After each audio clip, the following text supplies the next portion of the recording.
On a quiet night in March 1922, nestled deep in the Bavarian countryside of Germany, a tragic event unfolded at a remote farmhouse known as Hinterkaifeck. This seemingly ordinary family farm became the site of one of the most notorious unsolved mysteries in criminal history. The Hinterkaifeck murders involved the brutal killings of 6 members of the Gruber family, and the case has remained a haunting enigma for over a century. The Gruber family consisted of Andreas Gruber, his wife Cecily, their daughter Victoria, her husband, and their 2 children, all of whom were found dead in their home. What makes this story particularly chilling is not only the gruesome nature of the murders, but also the strange occurrences that preceded them. Just days before the horrific event, Andreas Gruber had reported finding strange footprints in the snow leading to the farmhouse. He even mentioned hearing mysterious noises coming from the attic, raising concerns about an unseen presence. Despite these unsettling incidents, life continued on the farm, with no one realizing the extent of the danger looming nearby. On the night of March 31st, the Gruber family, along with their maid, were brutally attacked with a mattock, a tool used in farming.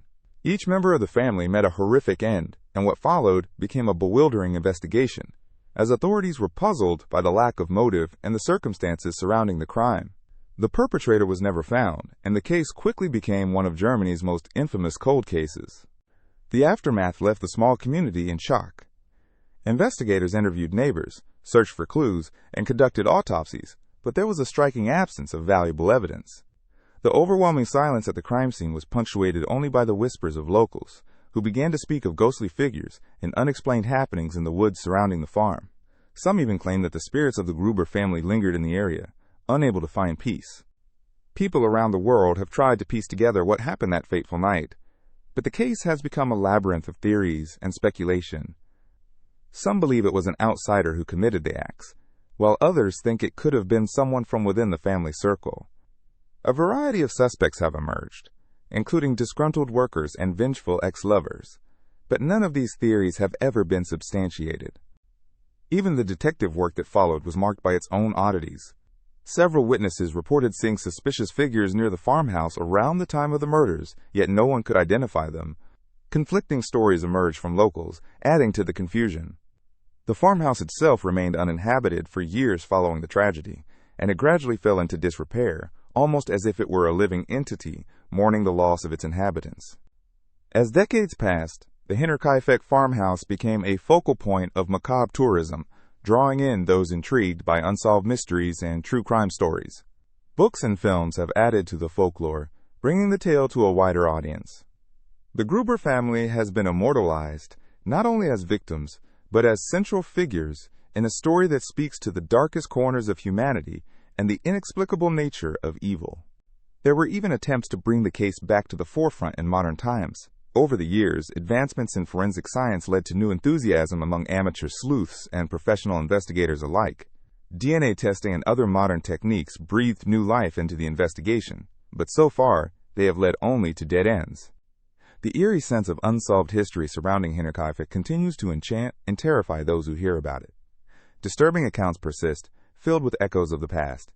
Each story adds layers to the mystery, weaving a complex tapestry that binds the Gruber family's tragic end with the unsettling unknown.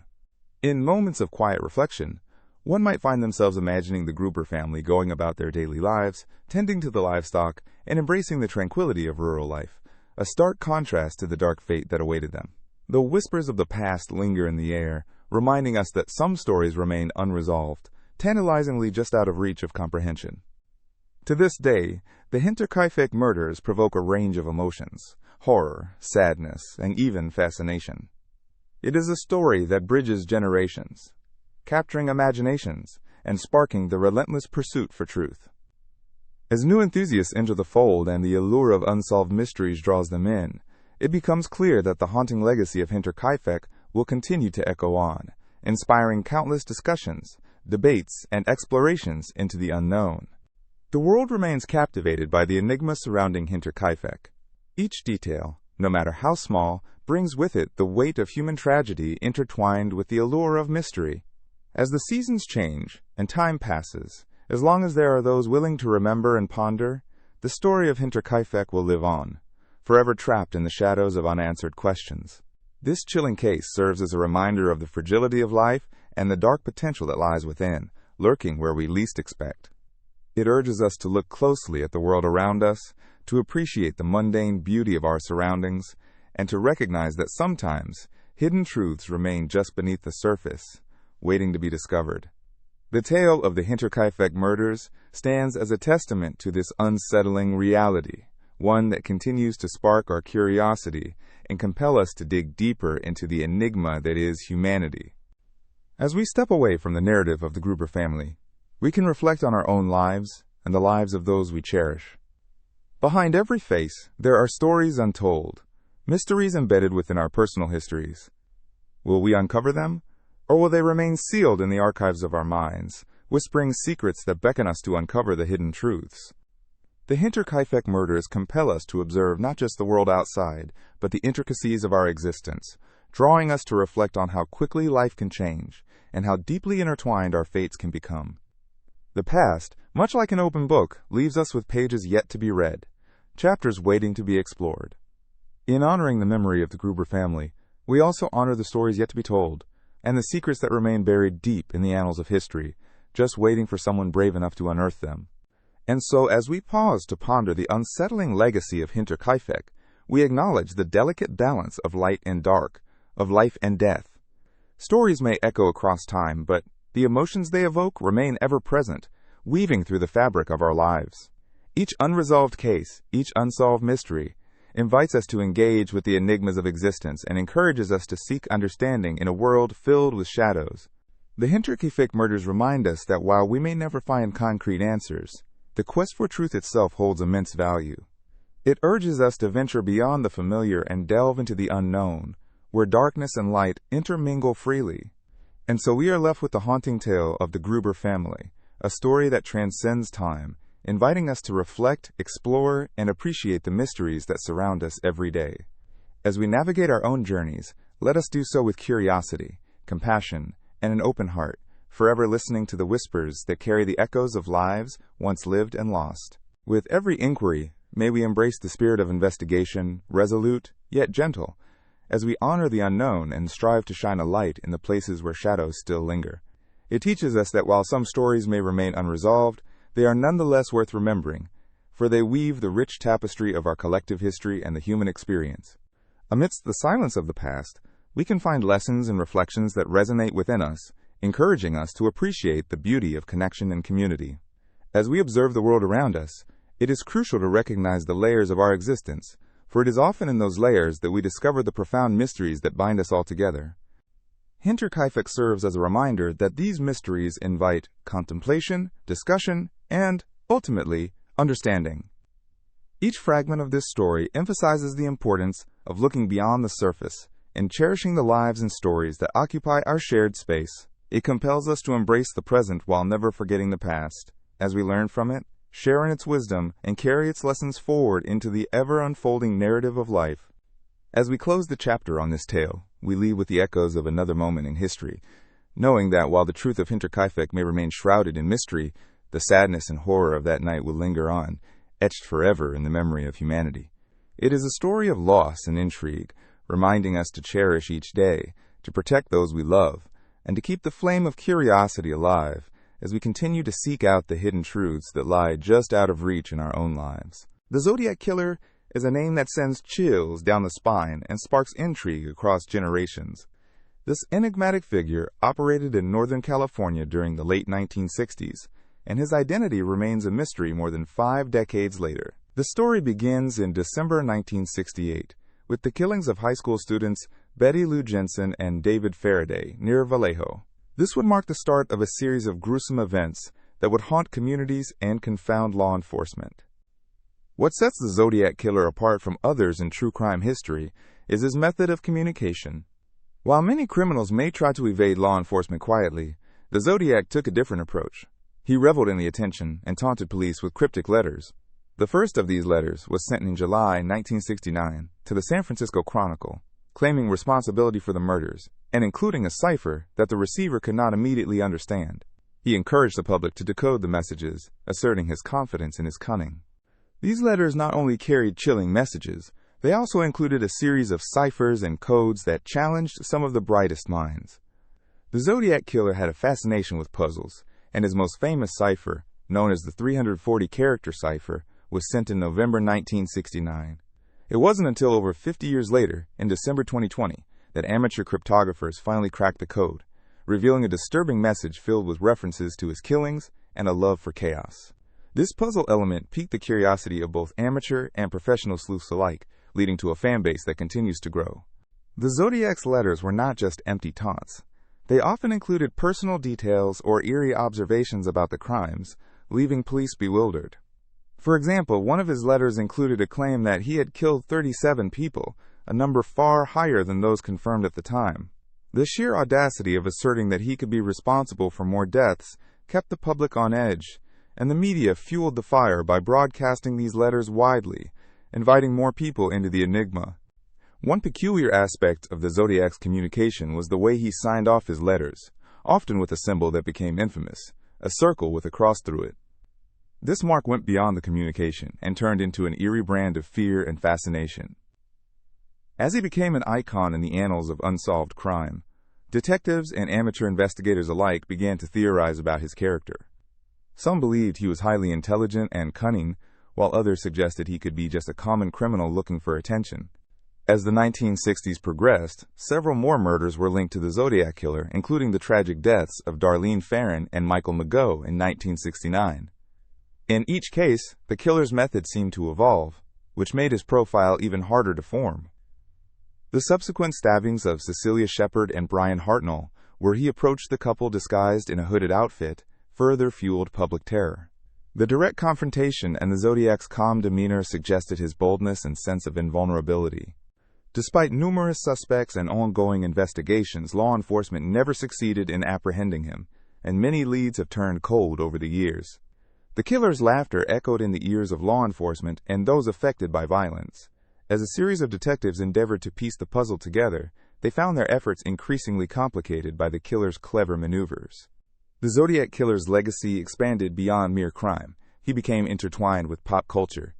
From films, documentaries, to countless books, the fascination with his case includes discussions on criminal psychology and the nature of evil. The strong draw to understand his motives, or decipher his next move, has not only positioned him within the category of unsolved crimes, but also as a cultural phenomenon that continues to resonate. In the decades that followed, various theories emerged regarding the Zodiac Killer's identity. From infamous names, including Arthur Lee Allen, to more obscure suspects, each theory sparked debate.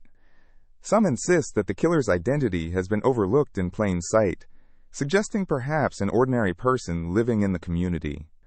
Others delve into psychological profiles, searching for patterns among modern-day killers and seeing parallels that lead back to the Zodiac. Innovations in forensic technology have provided new glimmers of hope for investigators looking to close this haunting chapter. While DNA evidence was not available during the height of the Zodiac spree, advancements have allowed for re-examinations of the evidence. There are hopes that through the use of modern techniques, investigators may eventually close the chapter on this case and bring a sense of resolution to the victims' families. Intriguingly, the Zodiac Killer's interactions with the media and the police spoke volumes about his personality. He thrived on notoriety and sought to cast himself as an omniscient figure within the crime landscape. His letters often dripped with sarcasm and veiled threats, turning him into both a predator and a performer in his own macabre theater. These perceived games lead to serious reflections on the criminal mind and the need for recognition that can accompany violent acts. The fascination with the Zodiac Killer persists not only due to this chilling background, but because his intentions were multifaceted. Was he a sadistic individual who sought fame, or was he merely playing a role in a much larger and darker story? Those who try to serve justice continue their efforts, fueled by determination and curiosity. For amateur sleuths, the Zodiac Killer represents a tantalizing blend of enigma and tragedy, promising answers that may never be fully uncovered. As the years pass, the reality of his crimes lingers, intertwining with the tale of those impacted by his actions. The communities in Northern California who endured the chaos and fear he unleashed embody resilience and courage in the face of terror. The mystery may remain unsolved, but the voices of the victims remind us that beneath the allure of cryptic ciphers and sinister letters lies the tragic truth: a human life extinguished, a family shattered, and a community marred by grief. While it is easy to become enamored with the excitement surrounding an unsolved case, it is essential to remember those individuals whose lives were forever altered. The Zodiac Killer is not just a name. He represents a dark chapter in the history of crime that continues to elicit emotions, provoke thought, and encourage exploration into the very nature of humanity. It is a tale woven with the threads of fear, puzzles, a thirst for notoriety, and an enduring drive to seek closure and understanding. As long as the mystery persists, so too will the quest for truth, demonstrating that in the shadows of history, unresolved stories can leave an indelible mark on our collective consciousness. The Black Dahlia case stands as one of the most infamous unsolved murders in American history. In the early morning hours of January 15, 1947, a passerby stumbled upon the lifeless body of a young woman in a vacant lot in Los Angeles, California. This grim discovery would spark an extensive investigation that captivated the public and media, ultimately leading to one of the most notorious murder mysteries of all time. The victim, identified as Elizabeth Short, was born on July 29, 1924, in Hyde Park, Massachusetts. With the dream of becoming a film star, Elizabeth moved to California at the age of 19. Known for her striking beauty, she quickly garnered attention in the bustling Hollywood scene. Despite her aspirations, Short struggled to find consistent work in acting, often relying on the kindness of friends and acquaintances to get by. It was during this time that she became known as the Black Dahlia, a nickname that originated from the media, inspired by the film noir movie The Blue Dahlia, released just a year before her death. The name would forever be associated with her tragic fate. The circumstances surrounding Elizabeth's murder were deeply disturbing. Her body had been mutilated, meticulously cut in two, drained of blood, and positioned in a disturbing manner. The crime scene revealed no signs of struggle, leading investigators to believe that the murderer was someone Elizabeth knew. The brutality of the crime shocked the nation, prompting an avalanche of newspaper headlines and public speculation. In a time when Americans were captivated by the glitz and glamour of Hollywood, the murder of a beautiful young woman gripped the collective imagination. As the investigation unfolded, detectives discovered a tangled web of Elizabeth's life. Friends and acquaintances described her as a vivacious young woman with a magnetic personality. However, her life was punctuated by a series of tumultuous relationships. Rumored affairs and flirtations with prominent men in Hollywood fueled gossip columns, complicating the narrative surrounding her untimely death. Was Elizabeth's aspiration for fame linked to her murder? Could her social connections have played a role in her tragic fate? The case drew the attention of amateur sleuths and armchair detectives, each eager to solve the mystery. Over the years, numerous suspects surfaced, ranging from people close to Elizabeth to strangers who might have encountered her in the bustling streets of Los Angeles. None proved conclusive, and the investigation became a national obsession, leading to many unverified theories and a slew of hoaxes. Individuals even called in, claiming responsibility for the murder, but these leads ultimately led to dead ends. The media played a significant role in shaping the narrative surrounding the Black Dahlia case.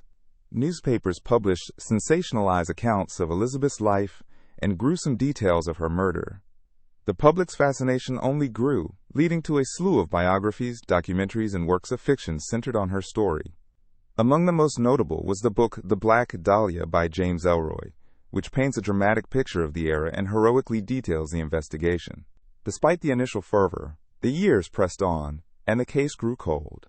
With countless dead ends and no definitive answers, the investigation gradually faded from the headlines. However, Elizabeth Short's legacy persisted. Over time, her story was romanticized, her image immortalized in various forms of popular culture. Film adaptations and documentaries continued to explore her life and the circumstances surrounding her death, ensuring that she would not be forgotten.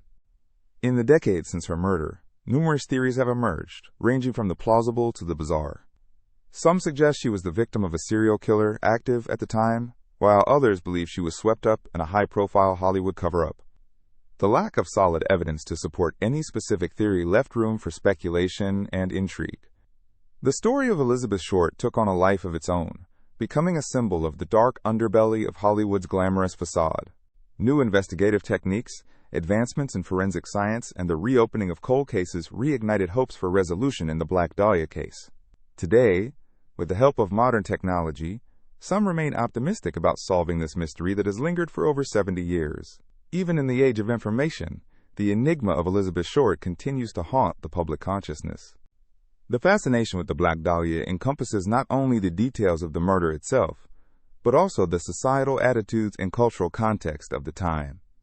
In the post-war United States, women were grappling with issues of identity, independence, and the constraints of societal expectations. Elizabeth Short's aspirations clashed with societal norms, and her tragic story reflects broader themes of ambition, desire, and the pursuit of fame in a grueling industry. As we reflect on the life of Elizabeth Short and the enduring mystery surrounding her death, it becomes clear that the story of the Black Dahlia is not just about a gruesome murder.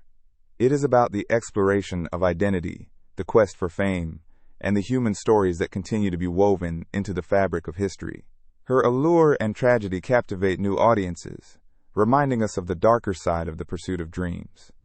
The investigation may remain unsolved, but Elizabeth Short's impact on culture and society resonates, inspiring intrigue and contemplation about the price of ambition and the darkness that sometimes lurks behind the glamour. On May 25, 1979, the bright and innocent world of 6-year-old Etan Patz was forever altered when he disappeared without a trace.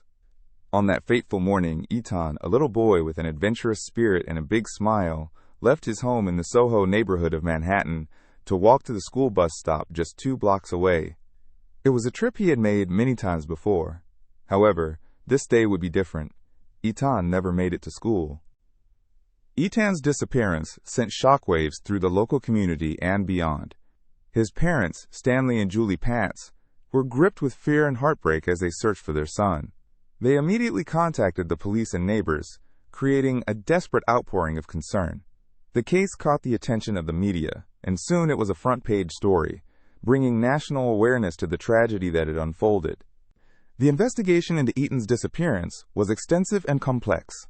Authorities canvassed the area, interviewing witnesses and searching for any clues that might lead them to the missing boy. Flyers with Etan's picture flooded the streets, and his face became a recognizable image across the city. Sadly, despite the efforts of law enforcement and the community, the search yielded no results. The case of Etan Patz was particularly unsettling because it raised questions about child safety and the risks children face even in seemingly safe neighborhoods.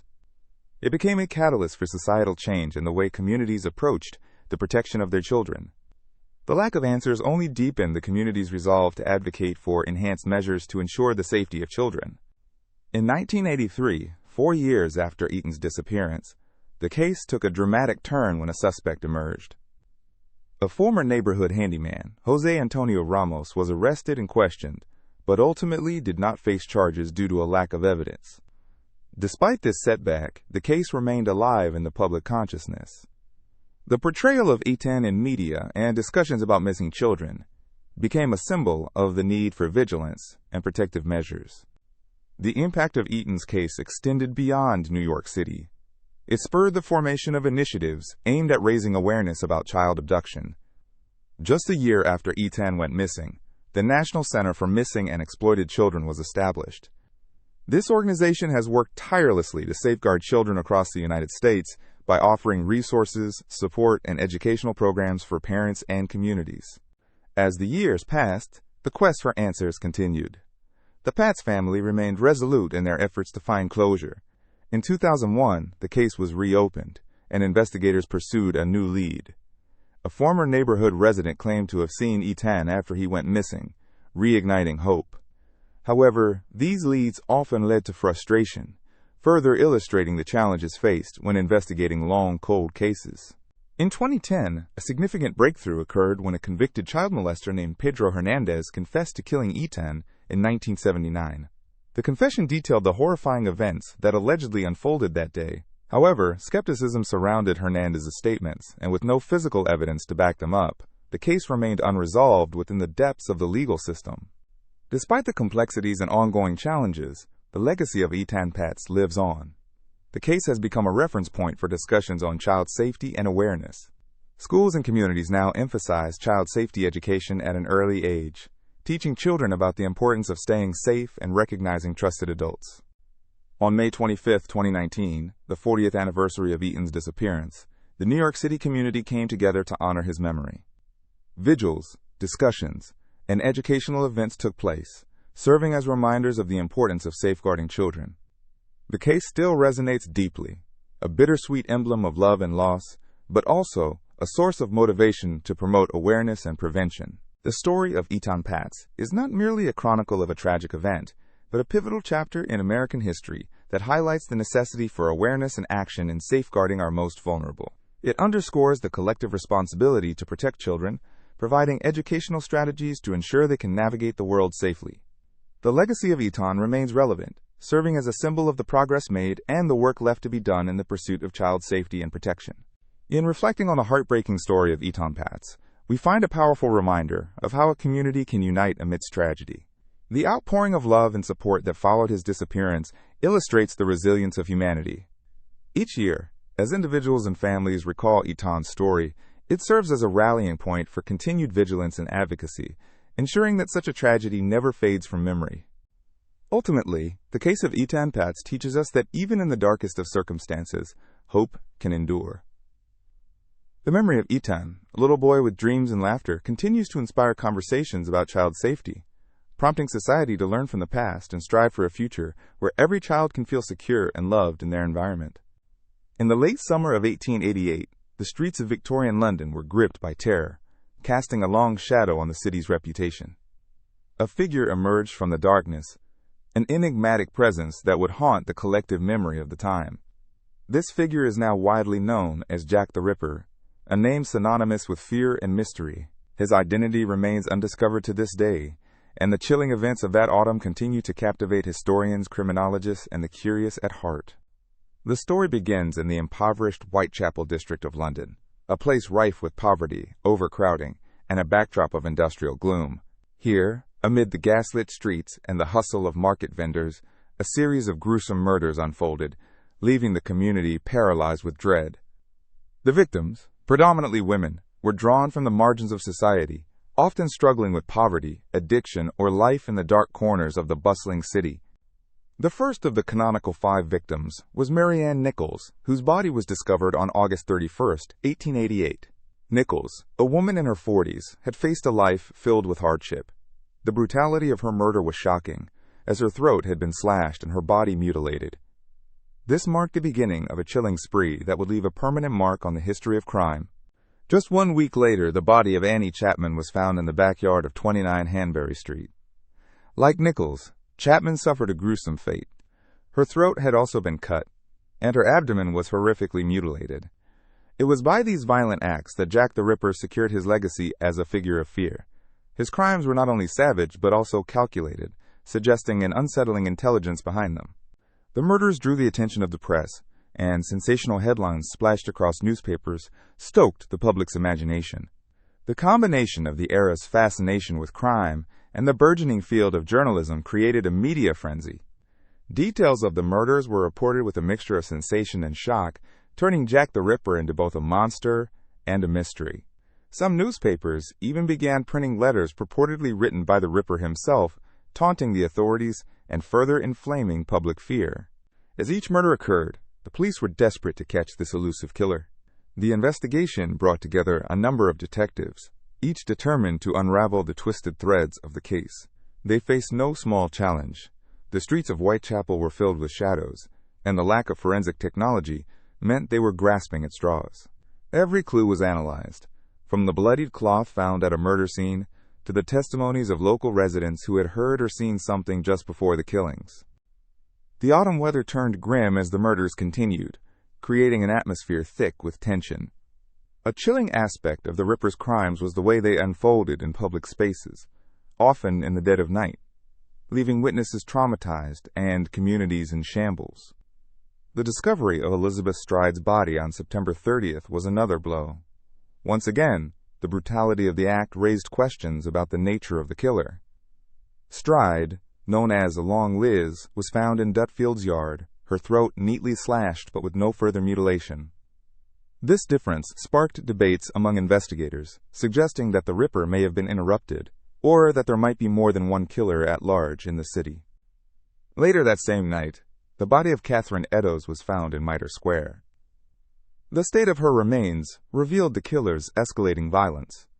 Edo's had endured severe mutilations, and her face was disfigured. This increase in brutality suggested a killer who was becoming more confident, more brazen. It also fed into the public imagination, further reinforcing the image of the Ripper as a psychopathic figure lurking in the foggy corners of London. In total, 5 murders are traditionally attributed to Jack the Ripper, but speculation has surrounded the possibility of other victims. Each crime scene became more than just a place of death. They morphed into sites of public scrutiny and speculation. The media, echoing the anxieties of the public, fanned the flames of hysteria. Each new report added a layer to the mythos of the Ripper. The press built him into a boogeyman, capable of striking fear into the heart of the city's denizens. As fear gripped the city, public meetings and rallies were convened, calling for stronger police action. Notably, the formation of the Ripperology community began, as amateur detectives and enthusiasts tried to piece together a profile of the assailant. Theories abounded, varying from the idea of a well-groomed gentleman to more sinister notions of a local butcher. The investigation would spawn hundreds of suspects, but none could be definitively linked to the horrific crimes. Amidst the chaos, a parallel story was unfolding, revealing the struggles of the women at the heart of this tragedy. The lives of the victims, their struggles, their dreams, and the societal neglect they faced often fell to the backdrop against the sensationalism of the murders. These women were part of a broader narrative concerning social issues in Victorian London, such as extreme poverty, the status of women, and the fight for survival in a time of systemic inequality.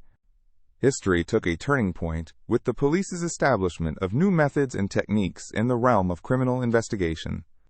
The pressures of public scrutiny led law enforcement to innovate, laying groundwork for modern policing methods, such as more organized case management and an increased reliance on forensic evidence. However, these advancements would come too late for the victims, and despite the best efforts of the authorities and helpers in the community, Jack the Ripper effortlessly slipped into the annals of infamous history. As the months progressed without a resolution, the story took a strange turn. The public became both fascinated and frustrated by the surveillance of the police. Reports of sightings, victims' connections, and suspect descriptions filled the conversations of an anxious public, weaving an intricate web of theory and speculation. Each sighting brought with it a flurry of excitement and dread, as the citizens of London held their breath, waiting for some semblance of justice or closure. By November, as winter encroached, the murders of Jack the Ripper became less frequent, until the killing stopped entirely. While some speculated that a significant event had forced the perpetrator to cease their activities, others whispered of the killer moving to another city or even country, slipping the noose of the law. The case remained officially open but unsolved, leaving countless questions and theories to flourish unchecked in the years to follow. Truth and myth intertwined, and as the years passed, Jack the Ripper became not just a figure of terror, but a symbol of unsolved mysteries. The tale inspired countless books, movies, and even academic studies. Each retelling of Jack's story continually reignited interest and speculation, keeping the legend alive for generations. This iconic tale would serve both as a cautionary narrative of a time rife with societal problems and as a chilling reminder of the shadows that can lurk behind everyday life.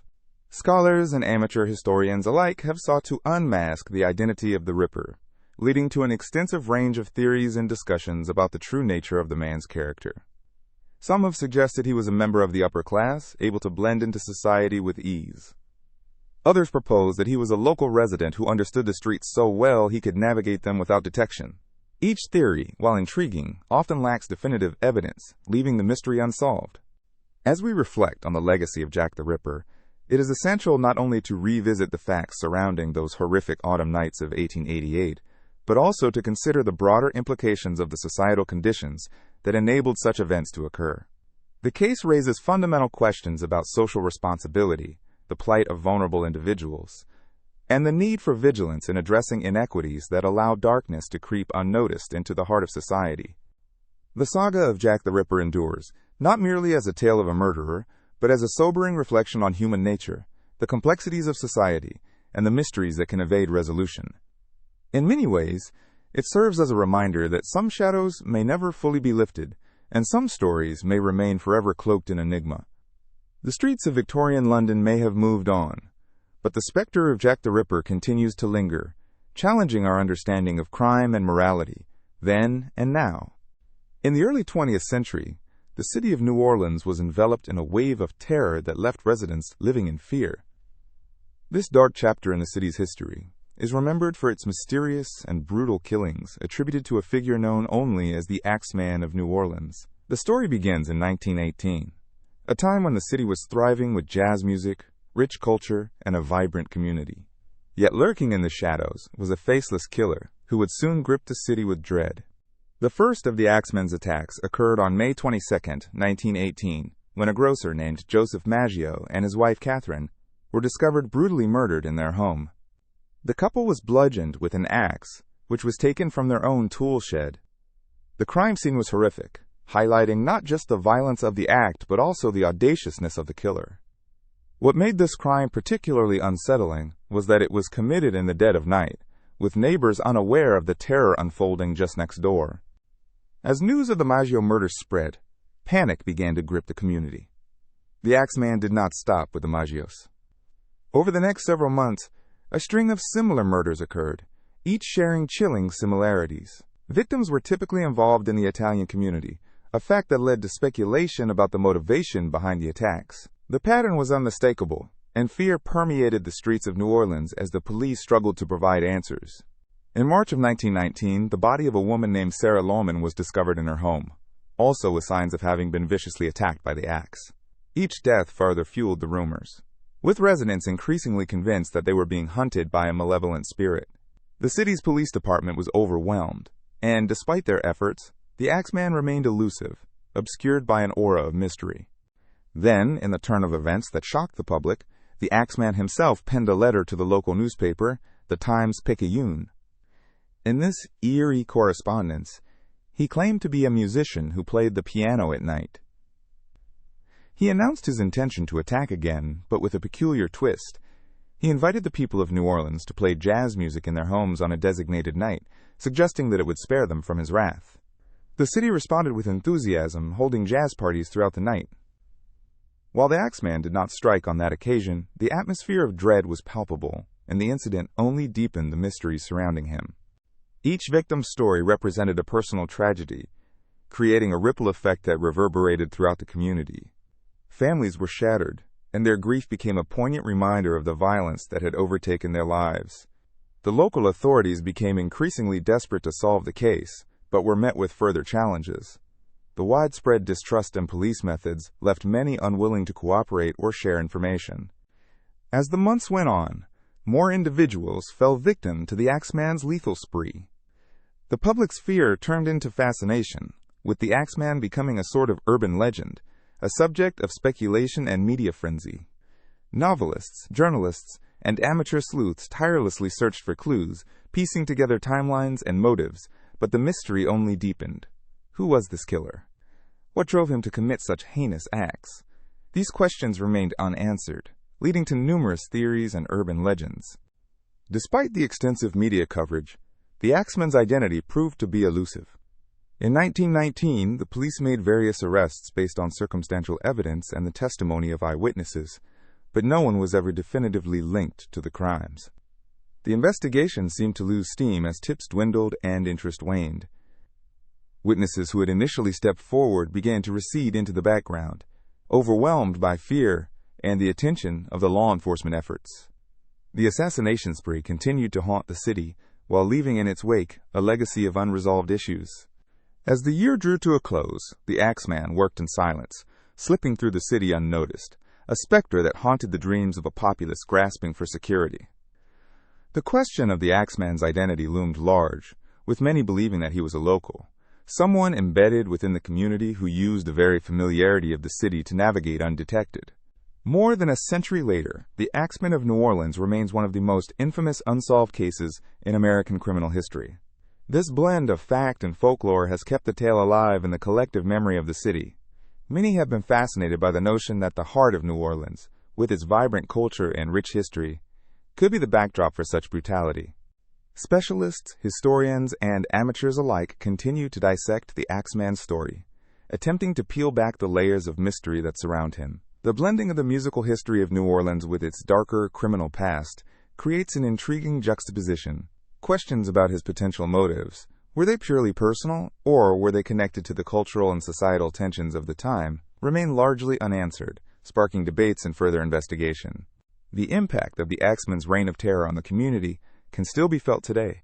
The events of 1918 and 1919 not only shook the residents of New Orleans, but also left behind a philosophical inquiry about fear, societal dynamics, and the facade of safety. The inability of law enforcement to bring the perpetrator to justice might imply a deeper truth about the human condition, that there can exist darkness amidst light, and sometimes the most horrific elements of society can remain hidden from the public eye. As stories of the Axeman continue to circulate through movies, books, and folklore, the mystery surrounding him instigates a reflection on both historical and contemporary violence in urban communities. The ambiguity of the case captivates the imagination, inspiring each generation to delve deep into the heart of New Orleans, hoping to uncover the chilling truth. In this tangled web of history, curiosity prevails. Why did he choose to strike when he did? What compelled him? And most importantly, how did he manage to evade capture for so long?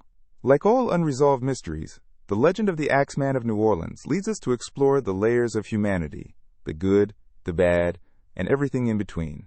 Unanswered questions continue to tug at the strings of our consciousness, reminding us that sometimes the past casts dark shadows that linger far longer than we could have ever anticipated.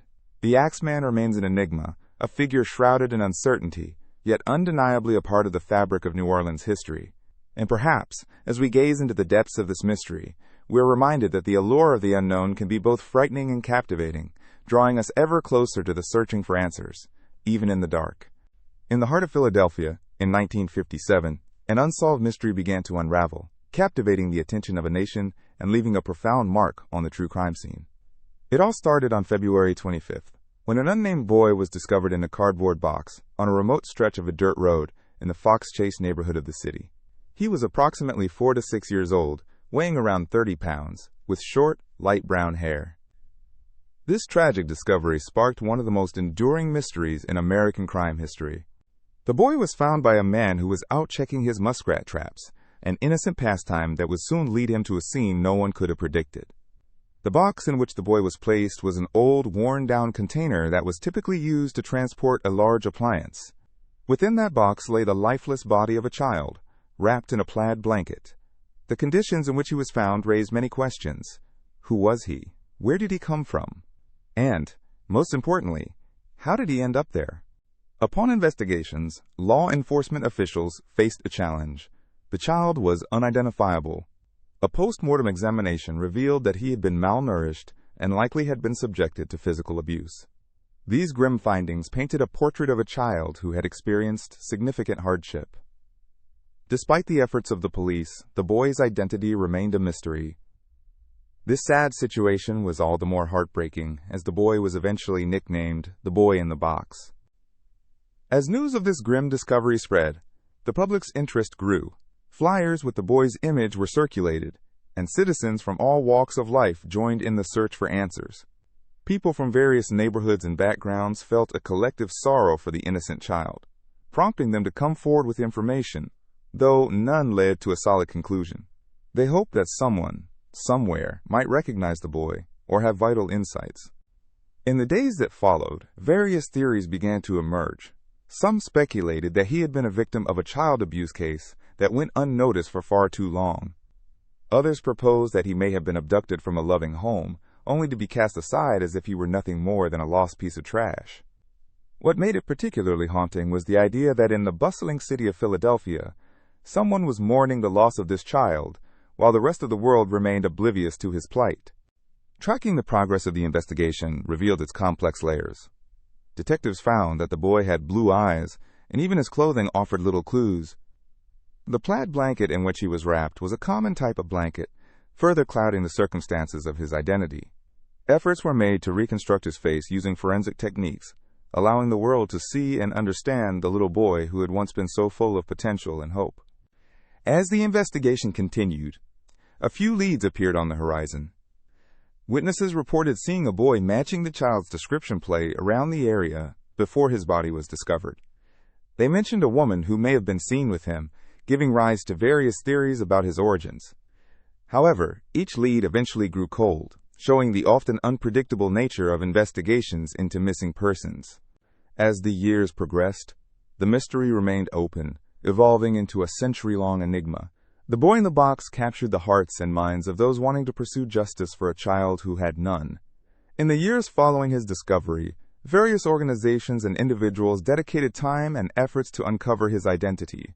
They hoped that eventually someone would recognize the boy, perhaps a long-lost relative, or a neighbor who knew something vital. Despite the passage of time, the story did not fade into obscurity. Rather, it lingered in the minds of many. The case has been the subject of documentaries, podcasts, and numerous book chapters, inspiring a slew of amateur sleuths. Many readers and listeners became profoundly moved by the case, drawn in by the unresolved questions and the deeper societal issues of child neglect and abuse it fostered in their minds. The passage of decades didn't erase the boy's memory, nor did it silence the echoes of his story. In 1998, more than 4 decades after his discovery, a breakthrough came when a criminologist took an interest in the case. This renewed interest allowed experts to analyze old evidence with new technology, considering DNA testing as a route toward closure. Even in this modern age, however, they faced immense challenges. The lack of comprehensive records and the fading memories of potential witnesses made the quest arduous. In 2007, a cold case digital analyst ran the boy's DNA through a national database, hoping to find family connections that could bring new insights into his story. Despite the initial excitement and hope that this modern approach might yield essential clues, again the results were disheartening, leading to another dead end. Throughout the years, many individuals have claimed to know the identity of the boy, various theories continuing to circulate about what may have happened to him or who he might have been. Each story presented nurtures hope and a sense of belonging, though they may have little grounding in reality. The stories become more than just accounts. They morph into a representation of collective grief and loss that resonates through generations. In more recent years, the DNA technology landscape has advanced dramatically, leading many enthusiasts to believe that identifying the boy could still be on the horizon. The possibility that closure could be achieved has reignited interest in the case, prompting an entire generation to learn about the Boy in the Box's tragic circumstances. Today, legislation pertaining to child welfare has transformed significantly. The case of the boy serves as a reminder of the reasons why these laws have come into place. It emphasizes the importance of advocacy, monitoring, and support for vulnerable children. Social workers and child protection advocates continue to point back to this harrowing case when discussing improvements within child welfare systems. Change is often slow, but through the stories of children like the Boy in the Box, there is hope that awareness will lead to social reform. As we explore the mysteries surrounding this unidentified child, it's clear that the questions he left behind reach far beyond the details of his tragic story. They touch upon the fragile nature of life, the strength of community, and the enduring human spirit that seeks justice for those who can no longer speak for themselves. In this ongoing quest for answers, the Boy in the Box remains a powerful symbol of innocence lost, compelling society to keep searching, caring, and advocating for every child, ensuring that their lives matter, even when they are lost to history. Each year, the anniversary of his discovery is marked, not with mourning, but with a renewed commitment to uncover the truth behind his life and death. The Villisca Axe Murders represent one of the most chilling and mysterious crimes in American history.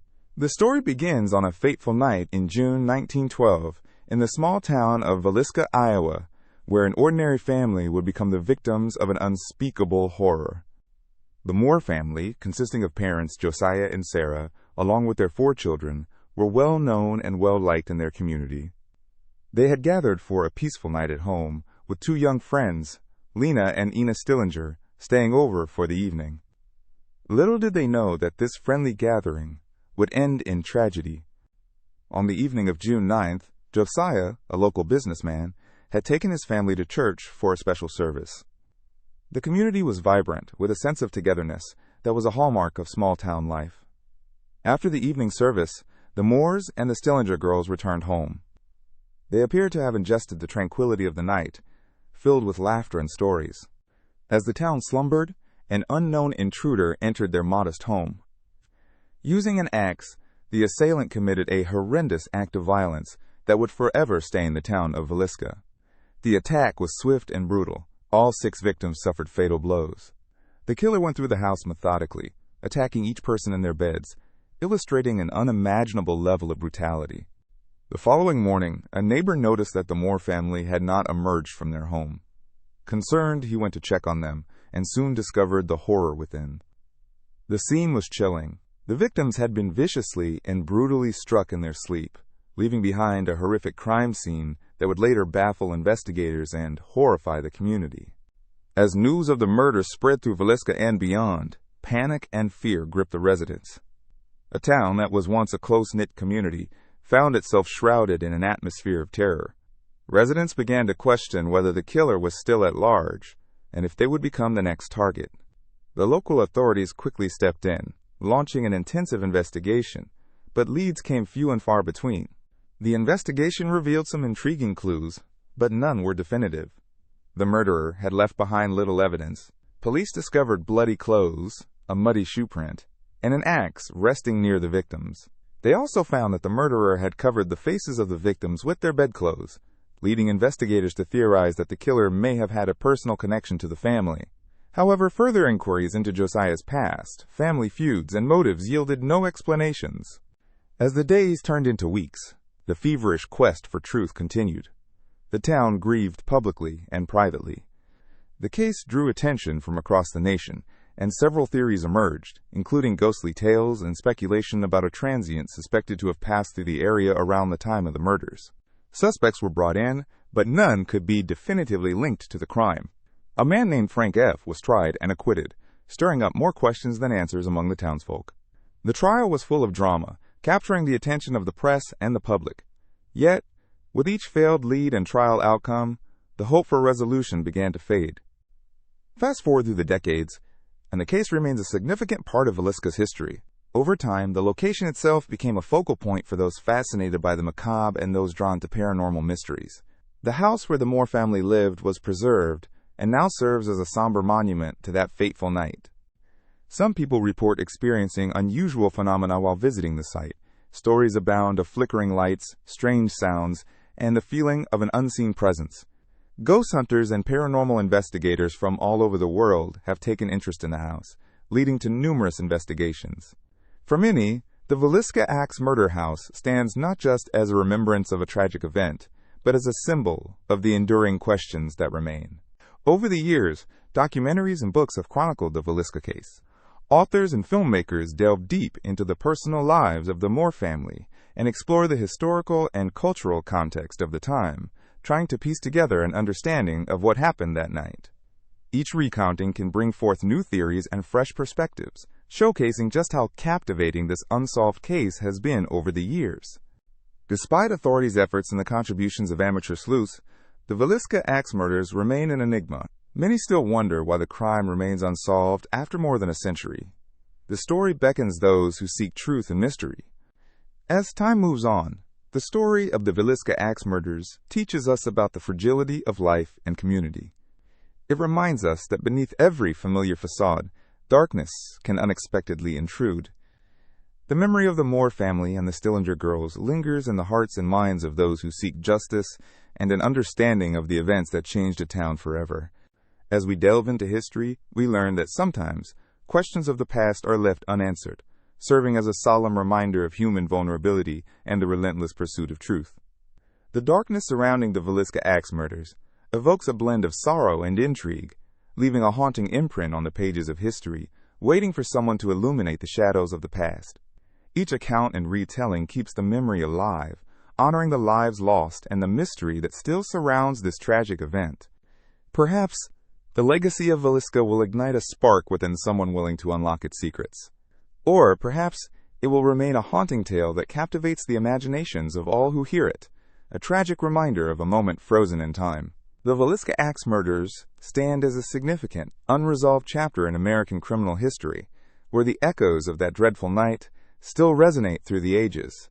In the summer of 1965, Houston, Texas became the center stage for one of the most perplexing murder mysteries in American history. The story begins at a modest home on the city's southwest side, inhabited by a seemingly ordinary family. However, what transpired within those walls is anything but ordinary. As we delve into the events surrounding this chilling tale, we uncover a grim narrative filled with fear, secrecy, and a haunting silence, ultimately leading to what has been infamously dubbed the Icebox Murders.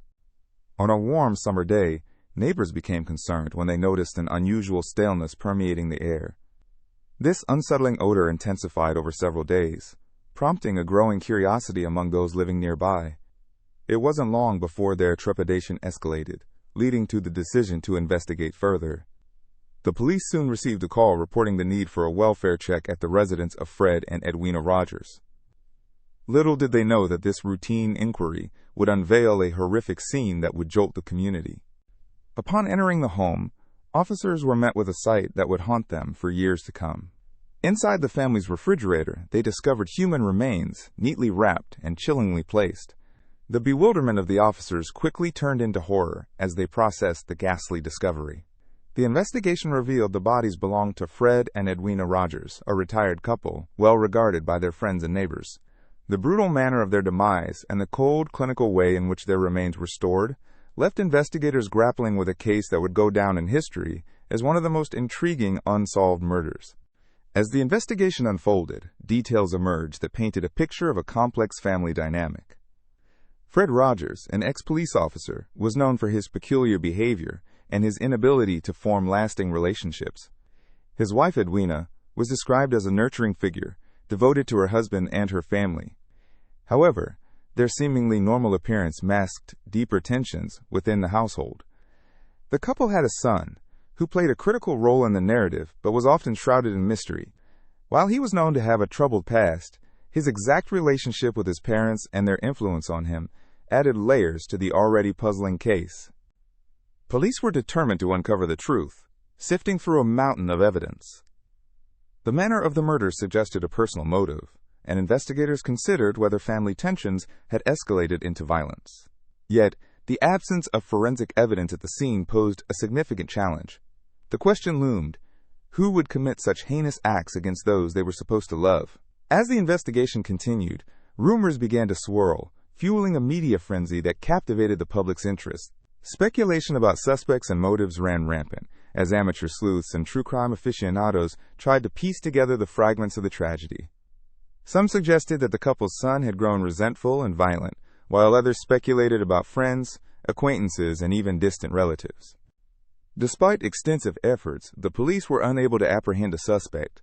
Eyewitness accounts were scarce, and the crime scene provided limited leads. The lack of physical evidence became a significant hurdle, allowing the case to fade into the background of public consciousness over time. However, it did not vanish completely. The Icebox Murders became a subject of intrigue in the annals of true crime literature. Over the years, many documentaries and podcasts have sought to revisit this unsolved case, often presenting new theories and perspectives. Audience interest has remained piqued by the chilling details and the lingering questions surrounding the murders. What exactly happened in that house? Why were the remains stored in such an unusual manner?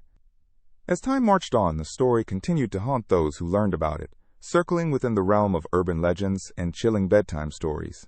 Many have debated various theories regarding the true culprit, weighing evidence against the backdrop of human psychology and family dynamics. What drives a person to commit such an act? Understanding the psychology behind violent behaviors can sometimes provide insights into criminal motives. In examining the Rogers family, we see complexities that hint at deeper issues. Fred's history as a police officer introduced a unique layer to the narrative, suggesting he may have had insight into avoiding detection, while also possibly harboring darker impulses beneath the surface of authority and control. One theory posits that family pressures may have driven their son to a breaking point. It has been suggested that years of familial discord, potential neglect, or mental health struggles could have culminated in tragedy. Furthermore, adding to the complexity of the relationship were the dynamics of care and dependence. Edwina's nurturing nature may have concealed the darker aspects of their family life, leading to a facade that was ultimately unsustainable. As time continues its relentless march forward, the case remains cold, leaving behind a chilling legacy. The Icebox Murders serve as a haunting reminder of how even the most ordinary lives can conceal the darkest secrets. Each new piece of information has the potential to either clarify or further complicate our understanding of that fateful summer day in 1965. Public interest in the Icebox Murders underscores a broader fascination with true crime narratives. often driven by a desire to discern the motivations of individuals who engage in unspeakable acts. Such stories compel us to grapple with the darker corners of human nature, reflecting our fears and curiosities about violence, morality, and the fragile boundaries of familial loyalty. As we ponder the complexity of the Rogers case, we find ourselves drawn into an examination of the fragile human psyche and the hidden struggles that can lead to devastating outcomes. In our quest for answers, we might ask ourselves, how well do we truly know those we share our lives with? Could there be shadows lurking just beneath the surface, waiting for the right moment to emerge? Perhaps this mystery subtly encourages us to look beyond the ordinary, prompting contemplation of the extraordinary events that can unfold when something as seemingly simple as family life masks a world of turmoil.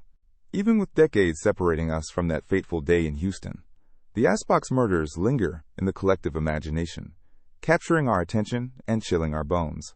A blend of family intrigue, unsolved mystery, and a touch of the macabre allows us to reflect on the nature of trust, the search for truth, and the dark motivations that echo through the annals of time. The circumstances surrounding the Rogers family remain an unsettled puzzle, with new generations continuously drawn to investigate the shards of that long-ago tragedy. Their story serves as a poignant reminder that in the quietest corners of our lives can sometimes lie the loudest of mysteries. Ultimately, the question remains, will we ever uncover the chilling truth behind the Icebox Murders, or will it forever remain a haunting mystery shrouded in shadow? In time, perhaps the clues will surface, illuminating the darkest corners of humanity and offering resolution to a tale that has captivated countless hearts and minds over the years. In the spring of 1946, the small towns of Texarkana, straddling the Texas-Arkansas border, became the center of one of the most chilling crime sprees in American history. In March of that year, an unsettling series of attacks and murders began to unfold, shaking the normally quiet community to its core. This period, forever etched in local folklore and criminal history, is now known as the Texarkana Moonlight Murders. The first incident occurred on the night of March 24, 1946, when a young couple, Jimmy Hollis and Mary Jane Wells, were parked in a secluded area, a common practice for young couples seeking a moment of privacy. However, their night took a terrifying turn when a masked figure approached their vehicle. Brandishing a gun, the intruder ordered them out of the car, demanding their wallets. He then struck Hollis in the head with a blunt object and turned his attention to Wells, assaulting her before disappearing into the darkness. This attack was just the beginning of a darker chapter for Texarkana. A few days later, on April 14, 1946, another couple, Betty Jo Booker and Paul Martin, were not as fortunate. After attending a dance, they too parked in an isolated location in the quiet of the Texarkana night, only to be ambushed. Their car was discovered later, abandoned and riddled with bullet holes. Paul Martin's body was found nearby, shot multiple times, while Betty Jo's body was discovered a couple of miles away. The brutality of these murders not only shocked the immediate community, but drew national attention. As police investigated these mysterious incidents, fear gripped the townspeople of Texarkana. A palpable tension filled the air, as friends and families worried about their safety. The killer was still on the loose, and with every passing day, anxiety mounted. Residents took precautions never before needed, locking doors at night and avoiding darkened areas. The once peaceful nights of Texarkana were filled with apprehension and dread. Police launched a massive investigation, enlisting the help of the Texas Rangers, and a multitude of leads came pouring in. Eyewitnesses reported seeing a suspicious man in the vicinity around the times of the attacks. A composite sketch was circulated, depicting a striped shirt and dark pants, but leads fizzled, one after another. The killer seemed to vanish into the shadows, just as abruptly as he had emerged. The media sensationalized the case, dubbing the unidentified assailant as the Phantom Killer. Newspaper headlines emphasized the terror gripping the towns and chronicled the investigation's twists and turns. Every sighting, every piece of evidence was scrutinized, creating a community more anxious than ever. Vigilante groups started patrolling the streets, determined to catch the killer themselves. On May 3, 1946, a third couple, the attractive and spirited Mary Jane, was driving together in the moonlight when they too became victims of the Phantom Killer. Their tragic encounter capped an already horrifying series of events. As law enforcement tried to piece together the puzzle, questions began to mount without adequate answers. What connected these couples? Was there a specific reason behind the attacks? Despite extensive searches and appeals for information, The Texarkana Moonlight murders remain unsolved to this day, shrouded in mystery and speculation. Over the years, various theories about the identity of the killer have arisen, some even suggesting connections to local residents, while others hint at transient criminals who may have passed through at the time. Yet none have proved definitive, leaving the shadow of the phantom killer to loom large in local lore. As fear subsided and life began to resume its normal rhythm, the legend of the Texarkana Moonlight Murders persisted. It inspired books, films, and countless discussions, captivating those fascinated by true crime. The combination of fear and intrigue ensured its place in history, teaching future generations about the fragility of safety in seemingly calm settings. Today, Texarkana remains a city enriched with a blend of history and folklore. Visitors can explore the places where these unforgettable events transpired, quietly reflecting on the lives affected and the chilling mystery that still lingers. The dark side of small-town America serves as a reminder that even the safest of places can harbor secrets, echoing the tales of those who came before and leaving many questions unanswered. In the end, the Texarkana Moonlight Murders serve as a haunting reminder of a time when terror gripped a community, and although time has passed and so much has changed, the stories of those tragic nights remain. The appeal of the unsolved case continues to intrigue people today, proving that some mysteries refuse to fade into the past. They remain alive in the hearsay whispered among residents, echoing through the quiet Texas nights. A testament to the darker corners of human behavior and the enduring quest for answers in the face of unspeakable horror. The Lady of the Dunes is one of the most enduring mysteries in American crime history. In July of 1974, a gruesome discovery was made in the picturesque dunes of Provincetown, Massachusetts. There, a young woman's body was found lying on the ground, partially covered with sand. The setting was both serene and shocking, juxtaposing the area's beauty with the horror of the situation. The remains belonged to an unidentified woman, estimated to be between 20 and 30 years old at the time of her death.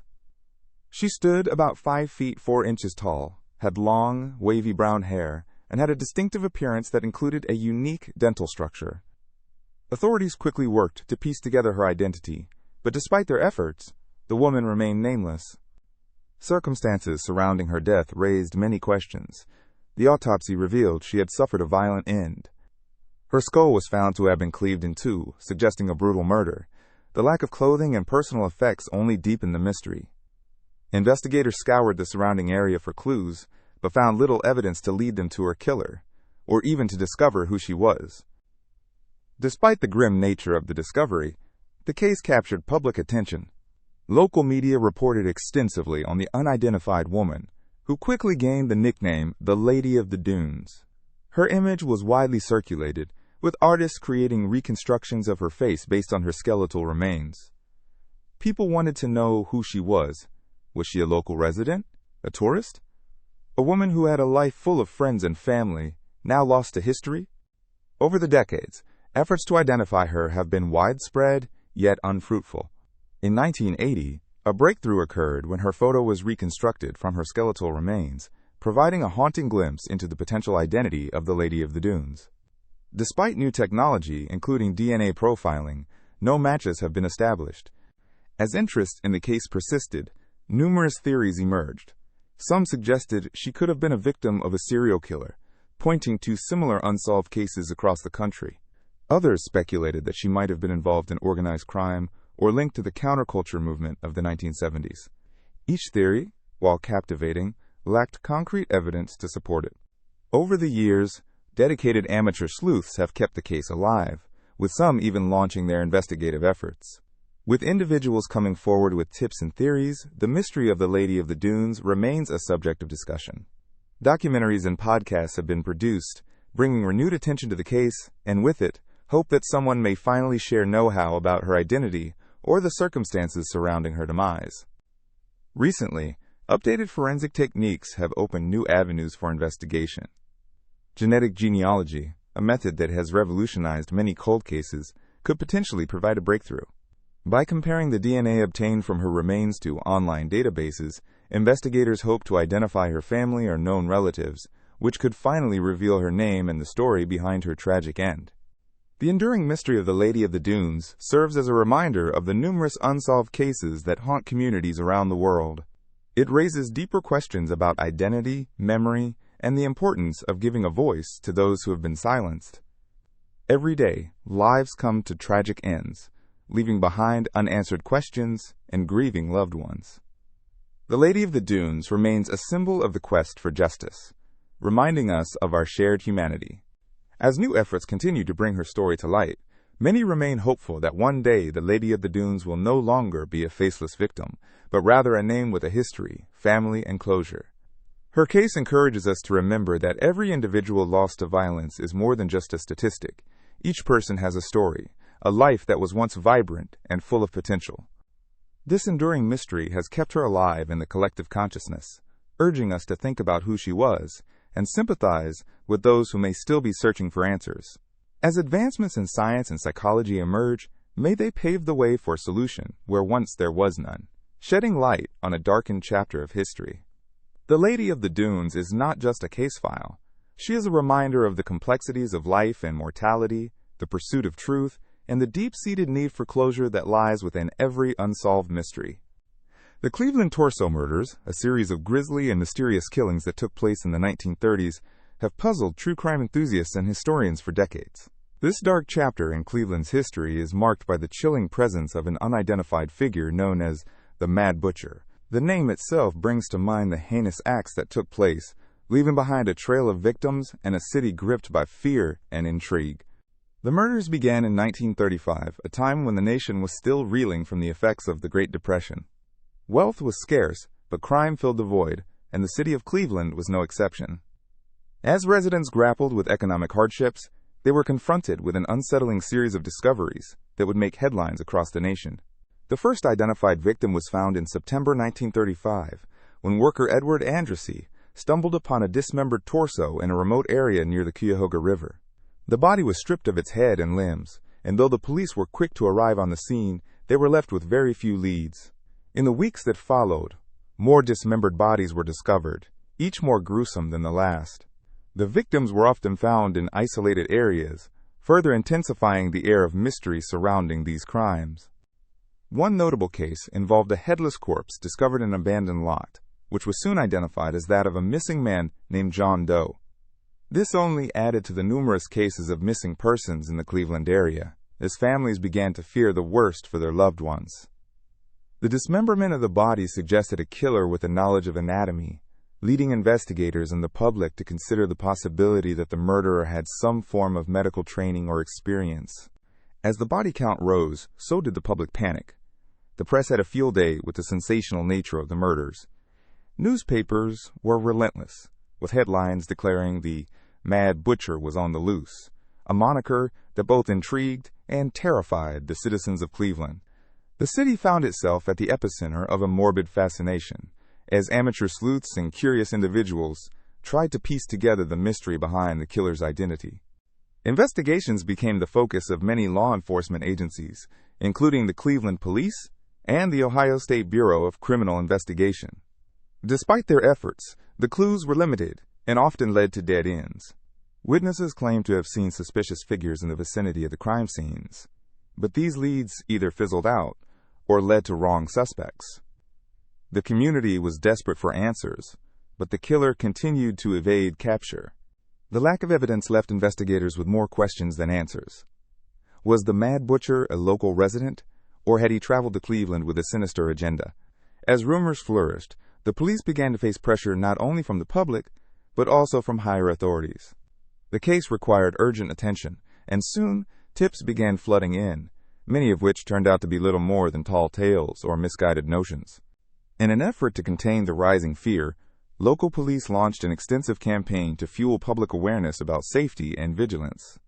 They encouraged citizens to report suspicious behavior and to stay alert as they ventured out in an increasingly tense atmosphere.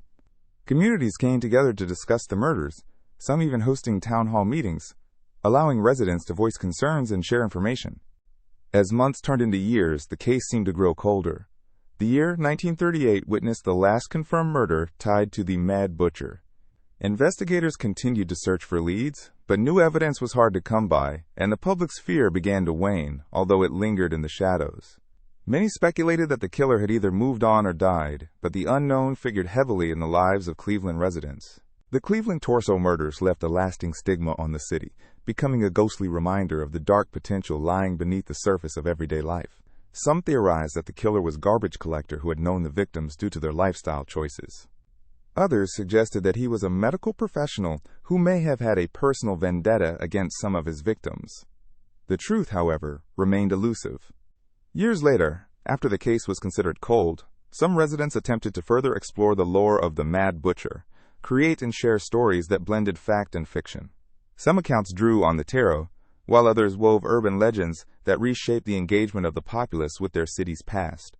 Just the mention of the torso murders was enough to send shivers down any Cleveland resident's spine, even decades later. While the original murders faded from immediate meditation as time drifted forward, their legacy remained. Scholars, journalists, and armchair detectives continued to revisit the case, analyzing crime scene photos, sifting through newspaper clippings, and discussing possible suspects. True crime podcasts began to share darker tales of the Mad Butcher, diving into the intricate details of the unsolved murders that had so long ensnared the imagination of the public. In time, documentaries revisited the horror of the Cleveland torso murders, capturing the audacity of a killer who operated with impunity in a time when forensic technology was still in its infancy. Each story shared, each investigation revisited, kept the memory alive, ensuring that the victims were not forgotten, and that the strange enigma of the Mad Butcher continued to haunt the annals of true crime history. The Cleveland torso murders remind us of the complexity that exists within human behavior, and the inexplicable darkness that can dwell in unexpected places. In a city known for its sports teams, cultural institutions, and vibrant communities, this shadowy saga stands as a reminder of the unknown lurking beneath the surface, a historical narrative interwoven with the fabric of the social consciousness of Cleveland. Ultimately, the identity of the Mad Butcher remains one of the most intriguing mysteries, wrapped in layers of fear and curiosity. While modern forensic advancements offer new hope for potential breakthroughs in this unsolved case, the legacy of the Cleveland torso murders serves as a chilling reminder of the horror that can linger just below the surface in any community. The unsolved nature of these crimes continues to captivate and intrigue, inviting new generations to explore the shadows of the past and consider the chilling possibility that not all mysteries are meant to be solved.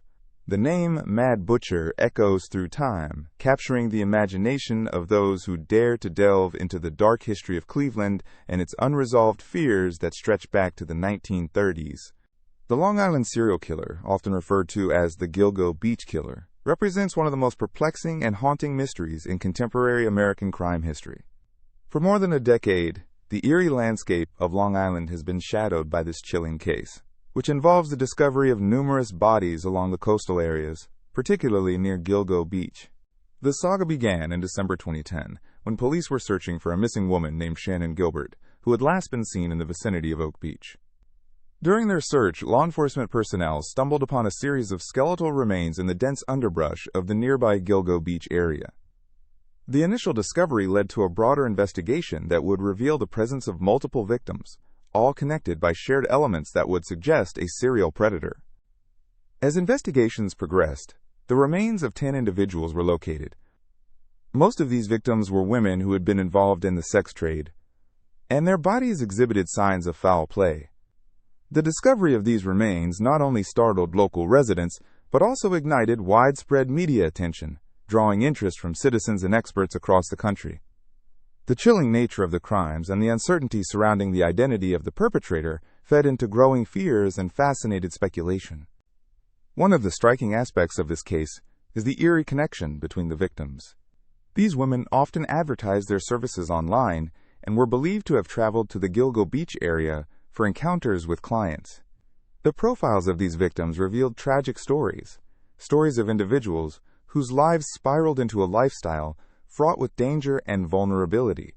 Names like Melissa Barthélemy, Megan Waterman, and Maureen Brainerd Barnes became synonymous with the mystery of the Gilgo Beach killings. Each individual had their own narrative, yet they were all caught in the same tragic web of violence. Investigators quickly realized the complex nature of these crimes. The area where the bodies were found was relatively secluded, which suggested that the killer had knowledge of the landscape and was familiar with the remote locations. This gave rise to theories regarding the suspect, with various profiles emerging ranging from local residents to out-of-town serial offenders who used the anonymity of the area to dispose of their victims. The months turned into years, and frustration grew among law enforcement and the families of the victims. As leads dwindled and tips fell flat, the case began to grow cold, and yet the story was far from over. In 2011, an online presence emerged around the case, as amateur sleuths and armchair detectives began piecing together details, attempting to identify the killer. Social media platforms evolved into a forum for discussion, and citizens engaged with the ongoing mystery in new and dynamic ways. In 2013, authorities revisited the scene, which resulted in more remains being unearthed. This reinvigorated interest in the investigation, and it created a sense of urgency among the community and law enforcement. New forensic technology began to play a role, offering a glimmer of hope for unlocking clues long buried in the sands of Long Island. The concept of cold cases being cracked open by advancements in DNA technology brought optimism, suggesting justice might still be served and that the long-held anonymity of the killer could eventually end. The case has given rise to eerie speculation about the identity of the perpetrator. Some have pointed fingers at several potential suspects, each with varying degrees of credibility. Among them, there are theories suggesting involvement by individuals within law enforcement, potentially serving to enhance the chilling narrative. The idea that someone in a trusted position could be behind such heinous acts sent shivers through the community. As investigations continued, the Gilgo Beach case gained notoriety not just for its grim specifics, but also as a window into societal issues concerning violence against women and the vulnerabilities faced by those involved in the sex trade. It raised important discussions about the intersection of crime, socioeconomic factors, and the tendency for marginalized individuals to fall prey to dangerous situations. The circumstances that led these women to seek out individuals for companionship, a desire for connection amidst their struggles, often drew attention to the need for heightened awareness and support for at-risk communities. Media portrayals intensified the narrative surrounding the Long Island serial killer, depicting the area as a hunting ground for a truly monstrous figure. That narrative sparked all kinds of theories and stories, fueling the imaginations of those captivated by the case. Television documentaries, podcasts, and books, detailing the grim reality of the victims' lives and the complexity of the investigation emerged, each contributing to the lore of the Gilgo Beach mystery. The investigation reached new heights in 2020, when the gubernatorial task force was reinstated, focusing efforts on cold cases, including the Long Island serial killer. This renewed focus stirred hope once again among the victims' families, who have long sought justice and closure. In a world that increasingly relies on technology and data, many believe that the right tool or breakthrough might still be out there, waiting to pull the threads of this chilling tapestry together. Despite the myriad of developments and the passage of time, the Long Island serial killer continues to haunt the shadows of the community. The victims, once mere statistics, became representatives of a deeper plight, and their stories are now intertwined with a broader societal conversation about violence, victimhood, and the need for vigilance. As discussions continue and the search for answers persists, one undeniable aspect remains clear. The shadows of Gilgo Beach hide more than just a killer. They mask the heartbreaking stories of lives interrupted and the hope that, one day, the truth will emerge, bringing to light the darkness that has lingered for far too long. As the mystery remains, it serves as a poignant reminder of the fragility of life and the enduring quest for justice. In the 1970s, a series of troubling events unfolded in the tranquil community of Rochester, New York. This period became infamous due to a string of tragic incidents commonly referred to as the Alphabet Murders. The term was coined not just because of the nature of the crimes, but also due to the peculiar pattern that emerged from the cases. 3 young girls, all victims of these unsolved murders, shared a chilling commonality. Their first and last names both began with the same letter. The first victim, Carmen Colon, disappeared on November 16, 1971, after leaving her home. She was only 10 years old. Her body was discovered shortly thereafter, and the authorities quickly realized that this case might not be an isolated incident. Just a little over a year later, on June 15, 1972, another little girl named Wanda Wakowitz vanished. She was only 11 years old. Especially unsettling was the discovery of her remains, which were found several weeks later. The horrors didn't end there. The third and final victim, Michelle Mayenza, met a similar fate in early 1973. She was just 10 years old when she disappeared. As the investigations into these cases unfolded, the grim reality of the Alphabet Murders began to take shape, evoking fear and confusion in the community.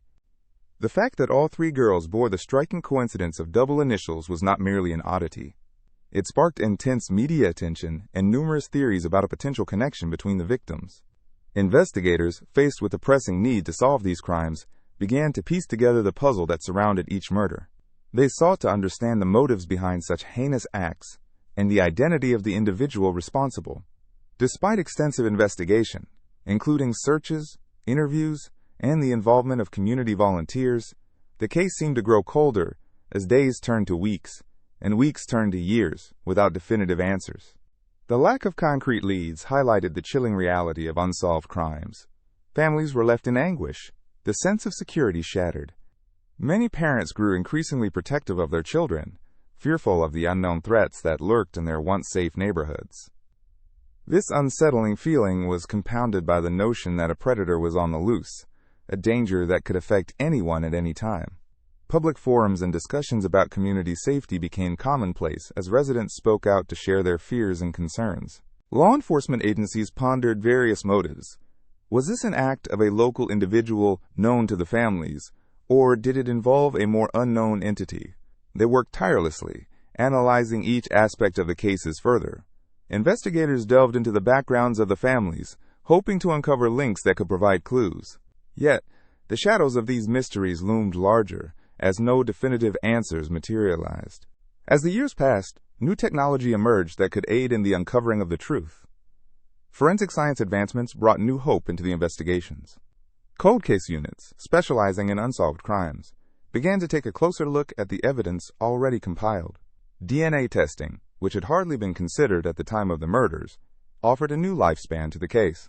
Law enforcement re-examined evidence from the crime scenes, hoping to identify any traces that could be linked to a suspect.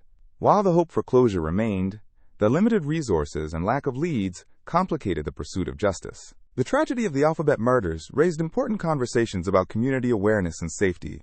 It served as a reminder that swift action is essential in the face of potential danger.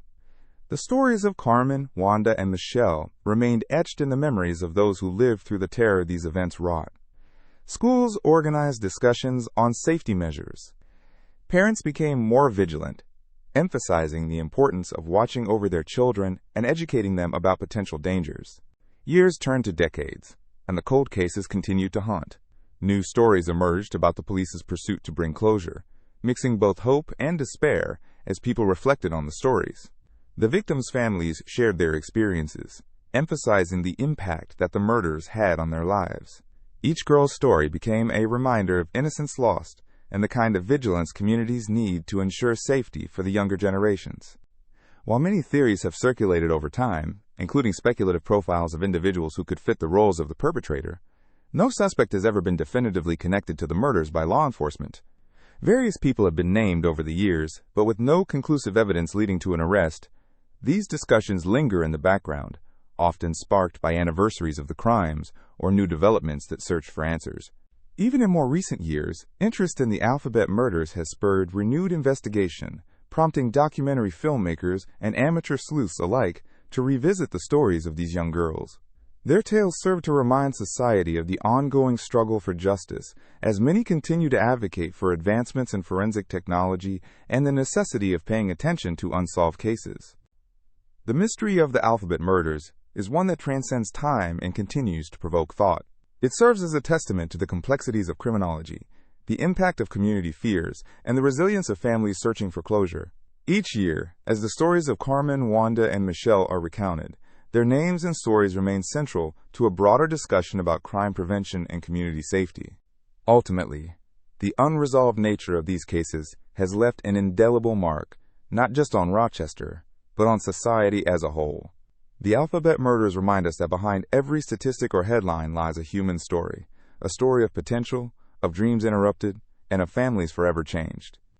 Recognizing this contributes to a sense of ongoing vigilance, urging the community to be aware and prepared.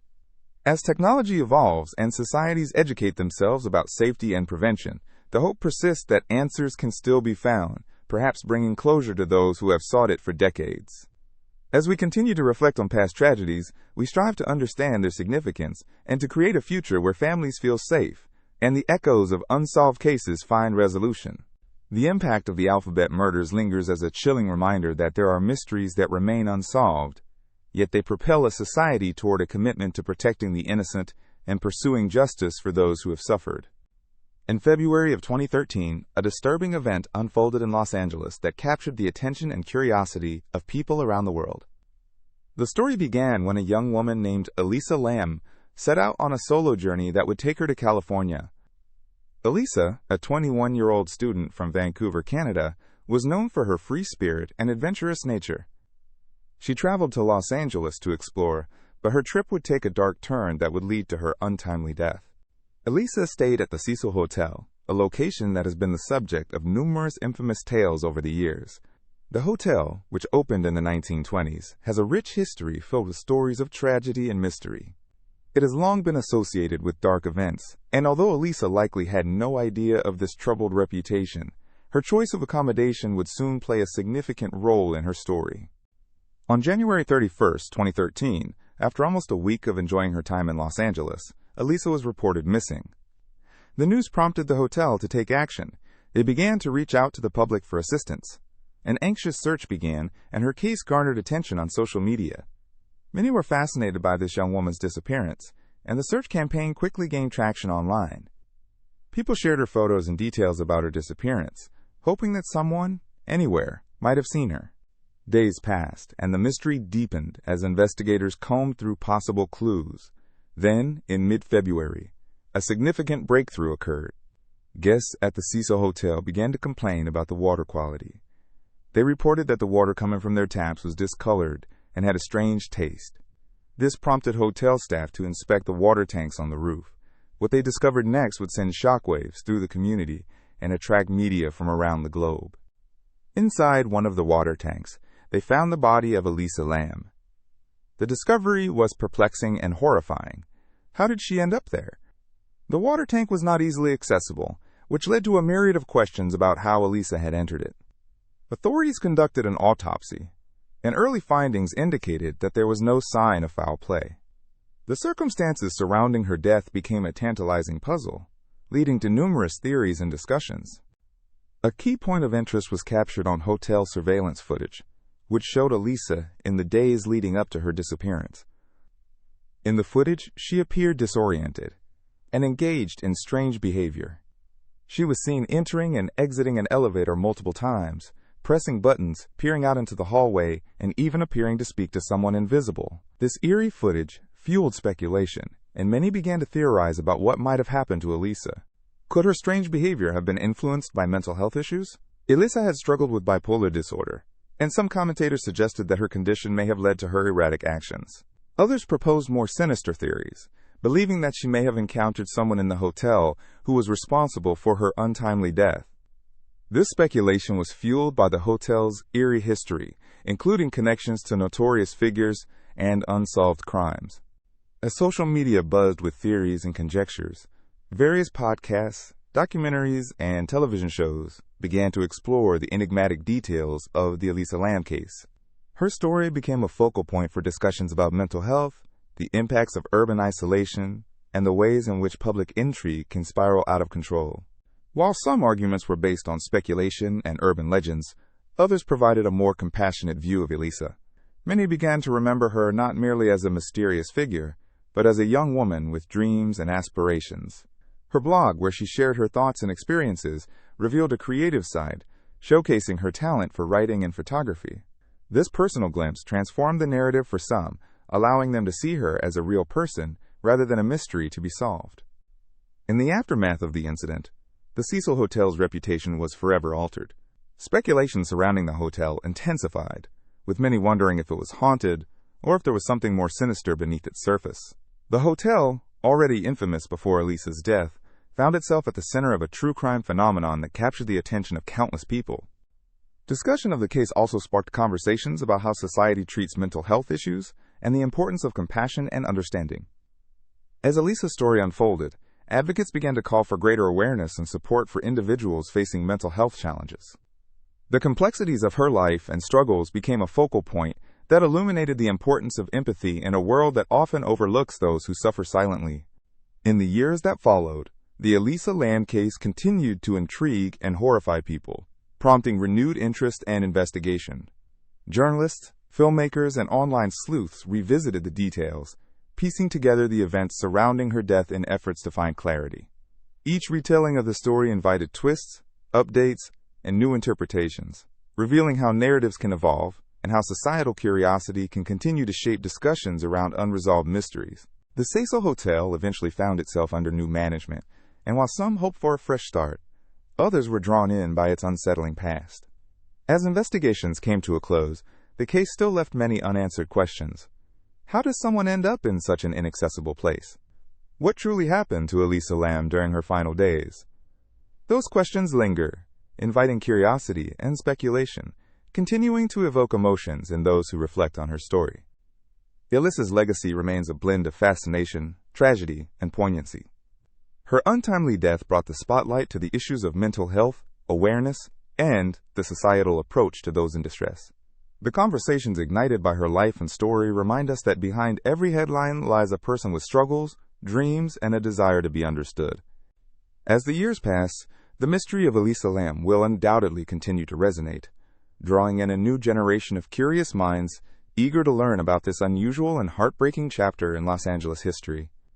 The case serves as a profound reminder of the complexities of the human experience and how quickly one can go from excitement to tragedy, urging us all to cherish every moment and offer support to those who may feel lost in their struggles. Every mystery reveals parts of the human experience that help us grow and empathize, impacting the way we see those around us. Perhaps the legacy of Elisa Lam will ultimately be about understanding and compassion, urging us to look closer and to always extend kindness when we can. The layers of her story invite us to reflect on the voices that often go unheard, instilling a sense of curiosity and a call to action toward fostering a world that embraces compassion and care for all. On a quiet morning in 1978, a mystery would unfold in the heart of California that would capture the attention of the entire nation. This is the story of the Yuba County Five, a group of 5 young men whose disappearance and subsequent deaths have puzzled investigators and intrigued true crime enthusiasts for decades. The story begins on the evening of February 24, 1978, when 5 friends, Jack Madruga, Gary Mathias, Kenneth DSG, who preferred to be called simply D, William Sterling, and Roger SW, decided to attend a basketball game in the small town of Marysville. All 5 men had some form of developmental disability, and this aspect of their lives often made them inseparable, forming a tight-knit group of friends who enjoyed each other's company as they participated in social activities together. After the game, rather than returning home, the group's plans took an unexpected turn. They decided to take a drive up into the mountains, a decision that would forever alter the course of their lives. Driving through the Sierra Nevada foothills, their car, a green 1969 Mercury Montego, would eventually become their last known connection to the world. What transpired during that drive, and in the days that followed, would remain shrouded in mystery. Days later, when no one had seen or heard from the 5 men, their families began to worry. The men's sudden disappearance prompted a comprehensive search effort involving local law enforcement, volunteers, and even search and rescue teams. They scoured the area, combing through the rugged terrain, but found no trace of the young men. It was as if they had vanished into thin air. After a few days, however, hope appeared in the form of the car. On February 28th, the vehicle was discovered abandoned on a remote mountain road in the Yuba County area, far from any established path. The car was stuck in snow, and the harsh winter conditions suggested that the men may have tried to leave the vehicle in search of help. Inside the car, authorities found personal belongings, including their wallets and a small amount of food. Strangely, the group seemed to have left behind everything they had. With the discovery of the car, the search intensified. However, as days turned into weeks, the likelihood of finding the young men alive began to diminish. Despite the searches, no additional clues emerged, raising numerous questions among investigators and the families of the missing. What happened to these 5 young men? Why had they left their car in such an isolated location, and where could they possibly be? Then, nearly 3 months later, in June 1978, a tragic turn of events occurred. While the search had mostly subsided, local hikers stumbled upon human remains in a remote area near the town of Forbestown, not far from where the car had been found. The remains were identified as belonging to the 5 missing men. The circumstances surrounding their deaths were perplexing. Initial investigations suggested they may have succumbed to the harsh elements, but anomalies within the findings left many bewildered. For example, of the 5 bodies discovered, some appeared to have been moved, and there were inconsistencies regarding the conditions of their clothing and injuries. Additionally, the location of the bodies raised eyebrows. They were found over a mile away from the car, in an area that had previously been searched multiple times. This suggested that the men may have been alive for weeks after leaving the vehicle, and had somehow wandered off into a treacherous and unforgiving environment. One of the most puzzling aspects of the case was the fact that some of the men were discovered in a place known for its hazardous conditions. William Sterling, for example, was found with an injury that some believed could have resulted from an animal attack. Others were found near an old mine shaft, raising questions about whether they may have encountered wild animals or met with foul play. The prospect of having fallen victim to danger was overwhelming, yet the lack of evidence for any wholly conclusive explanation left families and investigators desperately searching for answers. Adding layers of intrigue to the mystery was Gary Mathias, who had previously been diagnosed with schizophrenia. His medication was found in the vehicle, and the speculation around his mental state further complicated the narrative. Had he led the group into the wilderness unknowingly? Did his condition play a role in their fate? The investigation into the Yuba County Five has continued to invite speculation and discussion over the years. Various theories have emerged, ranging from the plausibility of the men getting lost and succumbing to the elements to the potential of foul play. Some have suggested they may have been abducted, while others believe a more sinister fate may have awaited them. Another theory involves a sequence of events related to their mental and emotional states at the time of their disappearance. Some believe that the group may have been in a vulnerable mindset leading up to that night, potentially making critical decisions, like driving into the wilderness, that they might not have made under different circumstances. As decades have passed, the story of the Yuba County Five remains etched in the memories of those who learned of their tragic fate. It continues to be a topic of discussion among enthusiasts of true crime and winter survival stories. Documentaries have explored the mystery, featuring interviews with investigators, family members, and friends, all grappling with the unanswered questions surrounding this tragic summer in 1978. In the midst of an evolving culture that embraces mysteries, whether through true crime podcasts, documentaries, or online discussions, the longing for clarity in the case of the Yuba County Five remains palpable. This story is not only significant for its mysterious aspects, but for its tragic reminder of the lives lost, the families affected, and the enduring quest for answers. As we consider the lives of Madruga, Mathias, D, Sterling, and S, we remember young men who shared moments of friendship and community. Their story urges us to reflect on the fragility of life, the vulnerabilities we all share, and the quest for understanding amidst uncertainty. It asks us to confront the reality that some mysteries may never be solved, yet they still resonate with those who seek to learn more about the human experience and the depths of friendship. In the early hours of December 24, 1945, a house fire erupted in the small town of Fayetteville, West Virginia. The residence belonged to the Sodder family, a household of 10. Although 5 of the Sodder children tragically disappeared during the fire, further details of the incident would transform this unfortunate event into one of America's enduring mysteries. This tale intertwines heartache, intrigue, and the lure of unanswered questions. The Sodder family consisted of George and Jenny Sodder and their 10 children. On that fateful Christmas Eve, the family was preparing for a festive celebration. As evening approached, the children were buzzing with excitement, anticipating visits from family friends. While the parents and some older siblings attended to the festivities downstairs, the younger children drifted off to sleep upstairs. Around 1 a.m., a fire ignited in the Sodder home. The cause of the blaze has never been definitively established, leading to much speculation and theories. George and Jenny awoke to the sound of the crackling flames and quickly realized the danger they faced. They managed to escape the inferno along with their 4 surviving children, but the 5 younger siblings, Maurice, Mary, Louis, Barbara, and Little John, were nowhere to be found. As flames engulfed the house, frantic attempts to rescue the missing children were made in vain. Firefighters quickly arrived at the scene, but by the time they extinguished the blaze, the structure was reduced to ashes. A thorough search was conducted through the ruins, and investigators ultimately concluded that no remains of the 5 missing children had been recovered. To add to the family's distress, authorities suggested that the children were most likely dead, their bodies consumed by the intense fire. This stark conclusion was difficult for the Sodder family to accept. Following the tragedy, the Sodder parents refused to believe the official narrative that their children had perished. George and Jenny felt an overwhelming sense of unease, fueling their desire to uncover the truth. They initiated their own investigation, delving into several peculiar happenings that they had observed surrounding the incident. One of the first mysteries that caught their attention was the disappearance of the children just as the fire took hold. Adding fuel to the fire, rumors circulated that some were spotted walking away from the burning house. A nearby driver reported seeing a group of children at the edge of the property, which hinted at the possibility that they may have escaped the flames. This semblance of hope ignited a relentless pursuit for answers in the hearts of the Sodder parents. The couple soon uncovered further unsettling elements that made them question whether foul play was involved. In the days leading up to the fire, George had received threatening messages about his outspoken views against the local mafia and organized crime.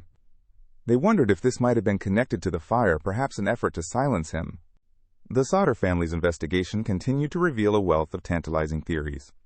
Following the fire, they received many tips and leads suggesting that the children were alive and had been kidnapped. Some believed the family was the target of a kidnapping plot, while others speculated that the children had been taken by the mafia in retaliation against George. In time, the Sodders began to receive cryptic messages and mysterious photographs from people claiming to have knowledge about the missing children. One notable instance came when a woman contacted the family, claiming she had seen the children alive in a distant state, living with a different family. George and Jenny began to wonder, could their beloved children still be out there, alive and well? Gone but not forgotten, the memory of the Sodder children began to permeate the lives of the townsfolk. The Sodder search for answers became a community effort, as the local paper began to take an interest in the case, and the story gained traction across the nation. Soon, they garnered support from people all over the country, who felt a connection to the heartbreaking story. Determined to keep the memory of their children alive, George and Jenny erected a billboard on the property where their home once stood. The billboard, adorned with the faces of the missing children, proudly proclaimed that the Sodder kids were still missing, refusing to let their names fade into obscurity.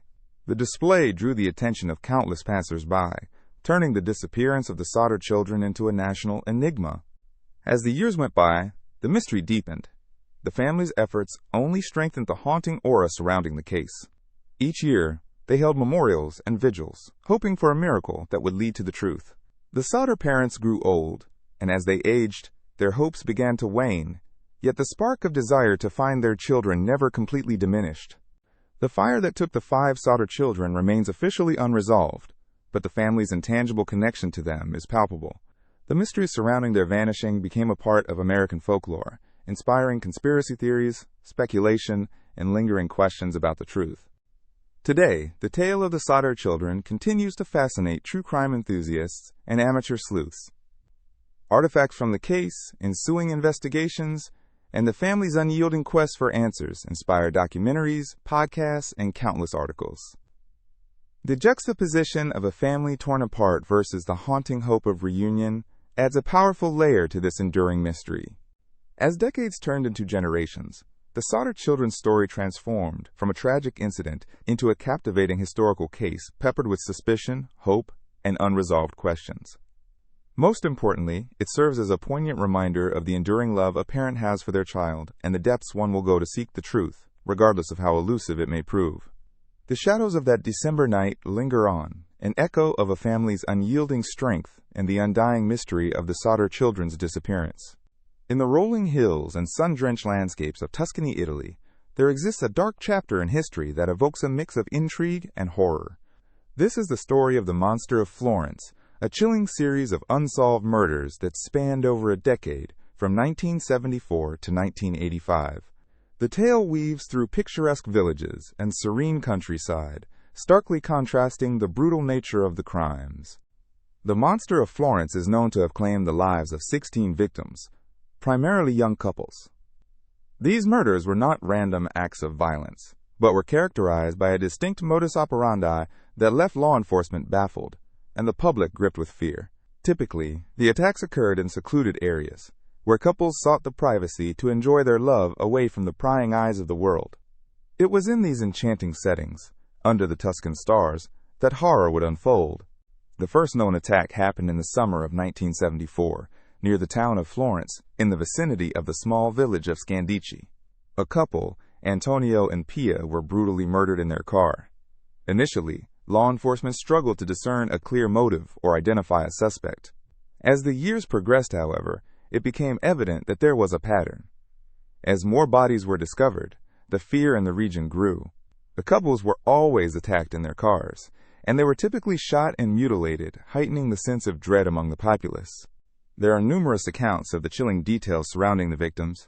Many were young lovers, full of life and hope, whose future was tragically extinguished in moments of unspeakable violence. The media began to follow the story closely, and the sensational nature of the killings led to speculation, fear, and misinformation.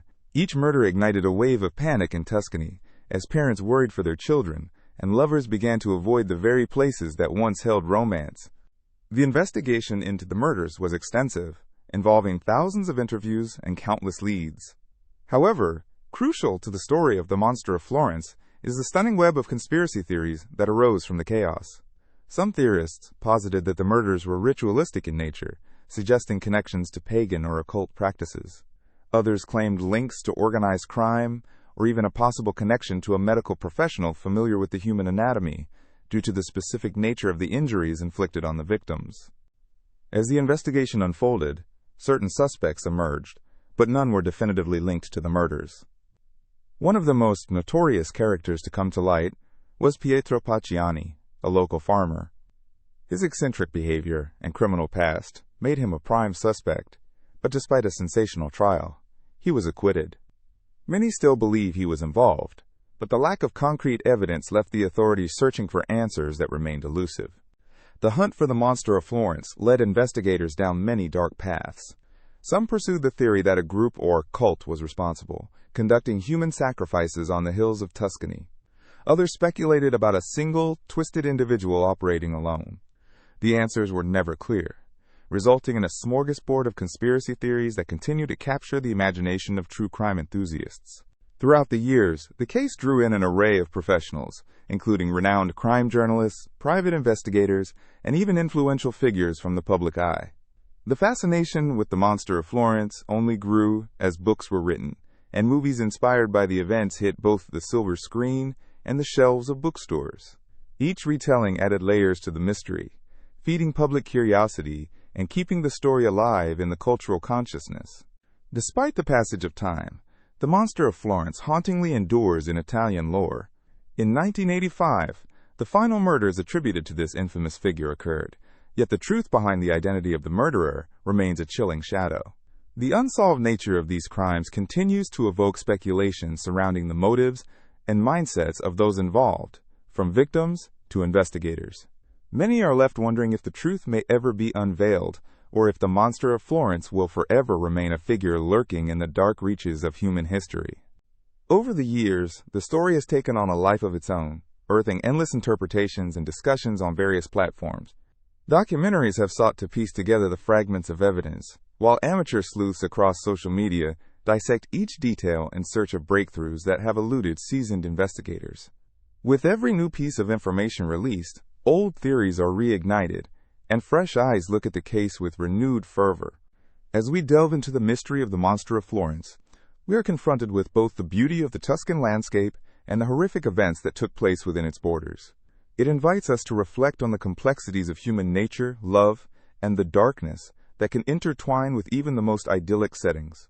The mystery serves as a haunting reminder that beneath the charm of rolling hills and quaint villages, there have been unspeakable acts of violence that left a lasting scar on the region. Despite the passage of time, the families of the victims still seek closure. The absence of answers has cast a long shadow over their lives, leaving them to grapple with their grief alongside an enduring mystery. Each anniversary of the crimes reminds them of the lost potential and stolen futures of their loved ones. As new generations emerge, the stories of the Monster of Florence remind us of the fragility of life and the need for justice.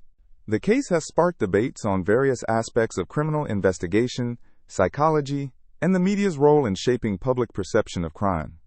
It raises questions about how such a series of murders could go unsolved for so long, in an age where technology and forensic science play critical roles in uncovering truth. The Monster of Florence serves as a stark reminder that sometimes the answers to our deepest questions are hidden in shadows, and that the quest for resolution can become a haunting journey. Today, the Monster of Florence remains an enigma, an unsolved series of murders that continues to captivate minds and stoke imaginations across the globe. Scholars, historians, and casual observers alike remain fascinated by the intertwining tales of love, loss, and horror. The very name conjures images of the picturesque landscapes of Tuscany, disrupted by a legacy of violence that begs for acknowledgement. In Tuscany, the story of the monster is not just a historical event, but an echo of its past, resonating through the corridors of the towns and villages that once felt the grip of fear. Each year, as tourists flock to this idyllic region, many are unaware of the dark history beneath their feet. The picturesque views of grapevines and olive groves remain unmarred by the bloodshed that stained the land in those years.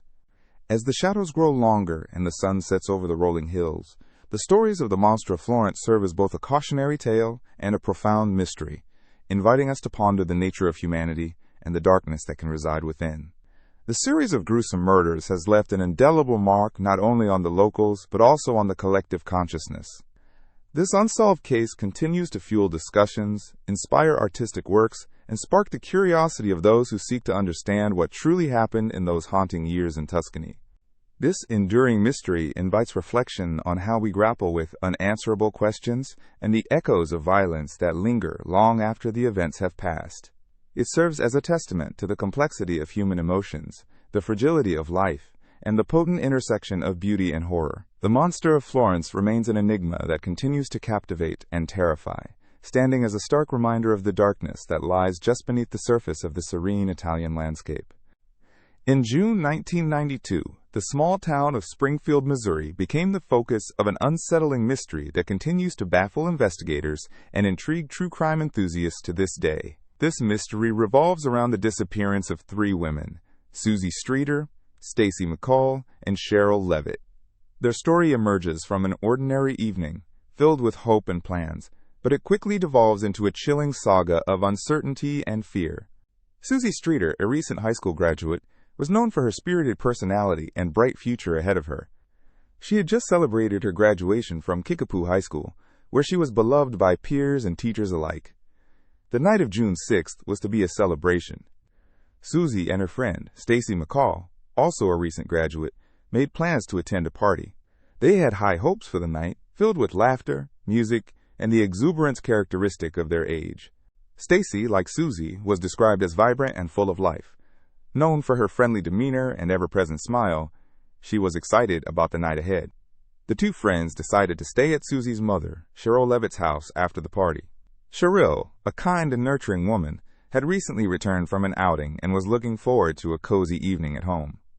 The plan seemed simple enough. Friends gathering for a fun night, laughing about their futures, reminiscing about their high school days, and enjoying each other's company. The next morning, however, brought a wave of confusion and fear. When Susie's mother, Cheryl, failed to return home as expected, an unsettling sense of apprehension settled over the community.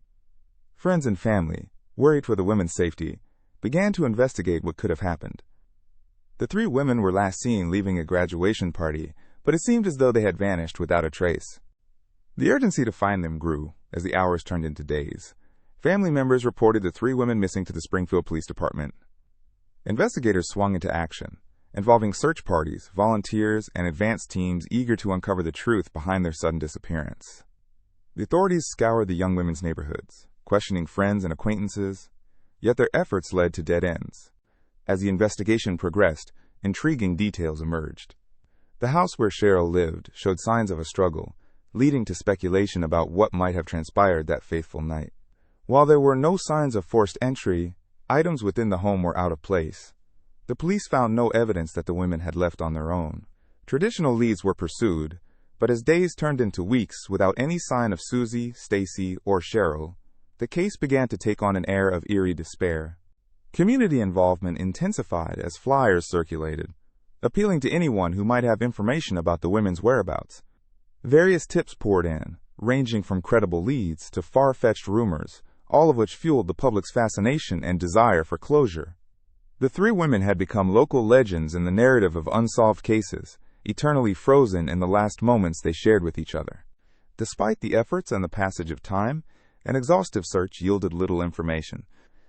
The Springfield Three, as they were soon dubbed, became a prominent case in missing person history, evoking discussions not just about the disappearance itself, but also about the vulnerabilities faced by young women. Conversations about safety, community, and justice began to spread as people pondered the fate of the trio. As years went by, family members held on to hope, advocating for sustained attention to the case. They sought to keep the memory of Susie, Stacy, and Cheryl alive, establishing anniversaries and awareness events that brought together those impacted by the mystery. It became clear that the women's stories resonated not only with the families who knew and loved them, but with the whole community. Each year, on the anniversary of their disappearance, friends and community members would assemble, lighting candles in remembrance and calling for justice. Subsequent developments in the case led to further investigations, including the use of modern forensic techniques and technology that had evolved since the initial disappearance. As investigators explored new leads, the hope remained alive that one day the mystery might be unraveled, offering substantial answers to questions that had haunted relatives and the community for decades. Despite the myriad of theories that circulated, the truth remained elusive. Some speculated it could be an abduction, while others speculated that the trio might have encountered someone with ill intentions. There were those who even entertained the possibility that the women had sought to escape their lives in Springfield and start fresh elsewhere, although this idea was met with skepticism by those who understood their personalities and bonds. Over the years, countless podcasts, documentaries, and articles examined the Springfield Three case, reiterating its significance in Missouri's history and in broader discussions around missing persons cases. Each retelling of their story drew attention to the importance of community involvement in such investigations and encouraged the public to remain vigilant. As new generations of investigators and true crime enthusiasts revisit the case, the hope for answers continues, underscoring the need for resolution for the families left in the wake of this mystery. It serves as a sobering reminder of the fragility of life and relationships, highlighting both the impact of tragedy on a community and the enduring strength of hope amidst uncertainty. In concluding the story of the Springfield Three, there's a commitment from community members and family alike. The legacy of Susie, Stacy, and Cheryl remains alive, pushing for justice, searching for answers, and illuminating the paths of future generations. Their impact may extend beyond their years, guiding discussions around safety, advocacy, and the relentless pursuit of truth. The mystery may live on, but so does the love and remembrance of those who knew them best, ensuring that they are never forgotten in the corridors of Springfield or beyond. The story of Ken McElroy is one that echoes through the small town of Skidmore, Missouri, leaving behind a complex legacy of crime, fear, and community intrigue. This narrative takes us back to the summer of 1981, a time when small towns were often characterized by close-knit communities, yet hidden beneath the surface was a tale filled with unresolved tensions and a notorious figure who embodied that darkness, Ken McElroy. Ken McElroy was not your average resident. He was known as a bully, a man whose presence instilled fear among the locals. With a reputation for violence and intimidation, McElroy's exploits were well known around Skidmore. He had been involved in numerous criminal activities, including theft, assault, and even more serious offenses. It seemed that no matter how extreme his actions were, he always managed to evade the consequences, slipping through the cracks of the legal system like the proverbial cat with 9 lives. As the tension escalated in the community, stories of McElroy's violent outbursts grew. He was known to bully people openly, often attacking anyone who dared to cross him. His most notorious act had been the confrontation with a local couple that had ended in violence. The situation created a climate of fear.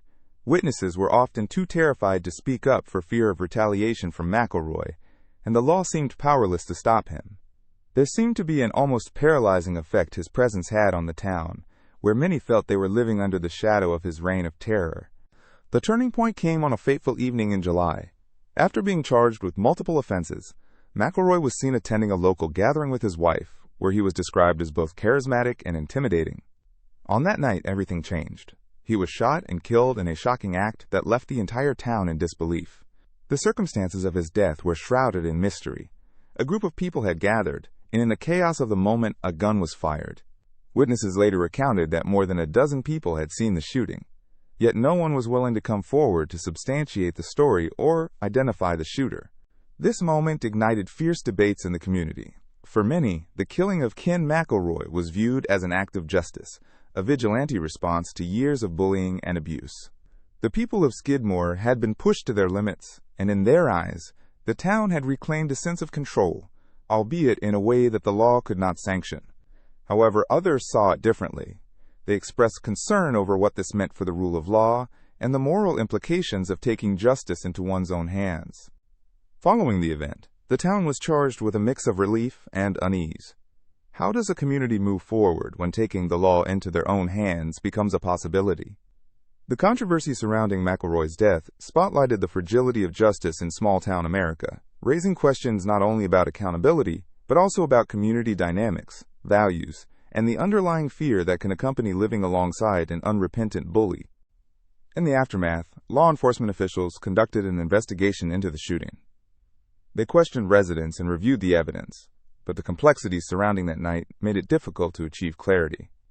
Despite the many people who had witnessed the events, not a single person was ever charged in connection with McElroy's death. This collective silence was monumental and spoke volumes about the community's feelings toward not only McElroy, but also the broader implications of vigilante justice. The case would go on to define Skidmore's identity for years to come. It became part of the town's lore, shaping both local and national perceptions about vigilantism in America. Documentaries, podcasts, and articles have explored the story from various angles, often focusing on the moral dilemmas posed by the incident and the question of whether McElroy got what he deserved. For many in Skidmore, there is a sense of pride in standing up to a figure who had terrorized their lives for far too long.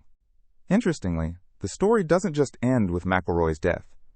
It opens up discussions about the nature of justice, community, and the psychological impact of living under constant fear. The community dynamics of Skidmore were irrevocably altered. Conversations about safety, protection, and vigilantism became part of the town's regular discourse. For years after, the locals would share stories of that summer evening and ponder what could lead a group of people to conspire to take such drastic action. The psychology of the community is perhaps one of the most compelling aspects of this narrative. To think of small towns often conjures images of safety and tranquility, but the reality is that every community has its secrets, its struggles, and its moments of reckoning. As time passed, Skidmore moved forward, yet the legacy of Ken McElroy lingered.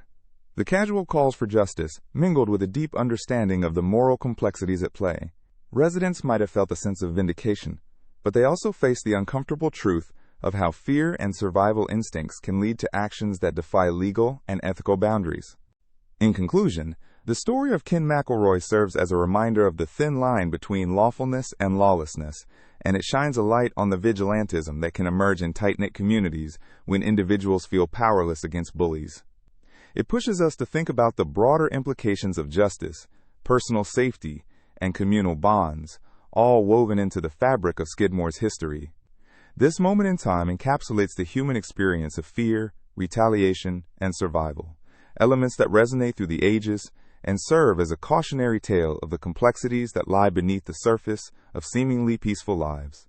In the early 1990s, a crime story emerged from the suburbs of Long Island that captivated the nation. It unfolded like a dark fairy tale, drawing in elements of teenage angst, forbidden romance, and an explosive media frenzy.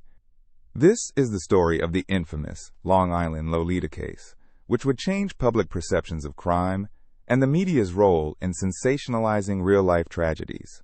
The key figure in this tale is Amy Fisher, a 15-year-old girl whose life took a dramatic turn that would lead her into the national spotlight. Amy was a bright-eyed teenager living in Merrick, a well-to-do area of Long Island. Like many young girls her age, she was navigating the complexities of adolescence, from school to friendships, but she found herself caught in a tumultuous love affair. Her romantic interest, however, drew her onto a very perilous path. The man at the center of this love story was Joseph Joey Buttafuoco, a 35-year-old auto body repairman. Fisher became infatuated with Joey, who was not only significantly older, but also married. Their explosive relationship unfolded against a backdrop of youthful passion and jealousy, igniting a chain of events that would quickly spiral out of control. Many often reflect on the lure of forbidden love. It's a theme as old as time itself. Yet in Amy's case, that obsession would lead to a shocking act of violence. On May 19, 1992, a fateful encounter took place that would cement Fisher's place in the annals of tabloid history. Driven by jealousy and rage, Amy decided to confront Joey's wife, Mary Jo Buttafuoco. The circumstances of this confrontation turned deadly. In a shocking act, Amy Fisher shot Mary Jo in the face, leaving her seriously injured. This incident would not only change the lives of everyone involved, but it would also pull them into the glaring eye of the media. As news of the shooting broke, a frenzy ensued. The media descended upon Long Island, excited about the salacious details of the case.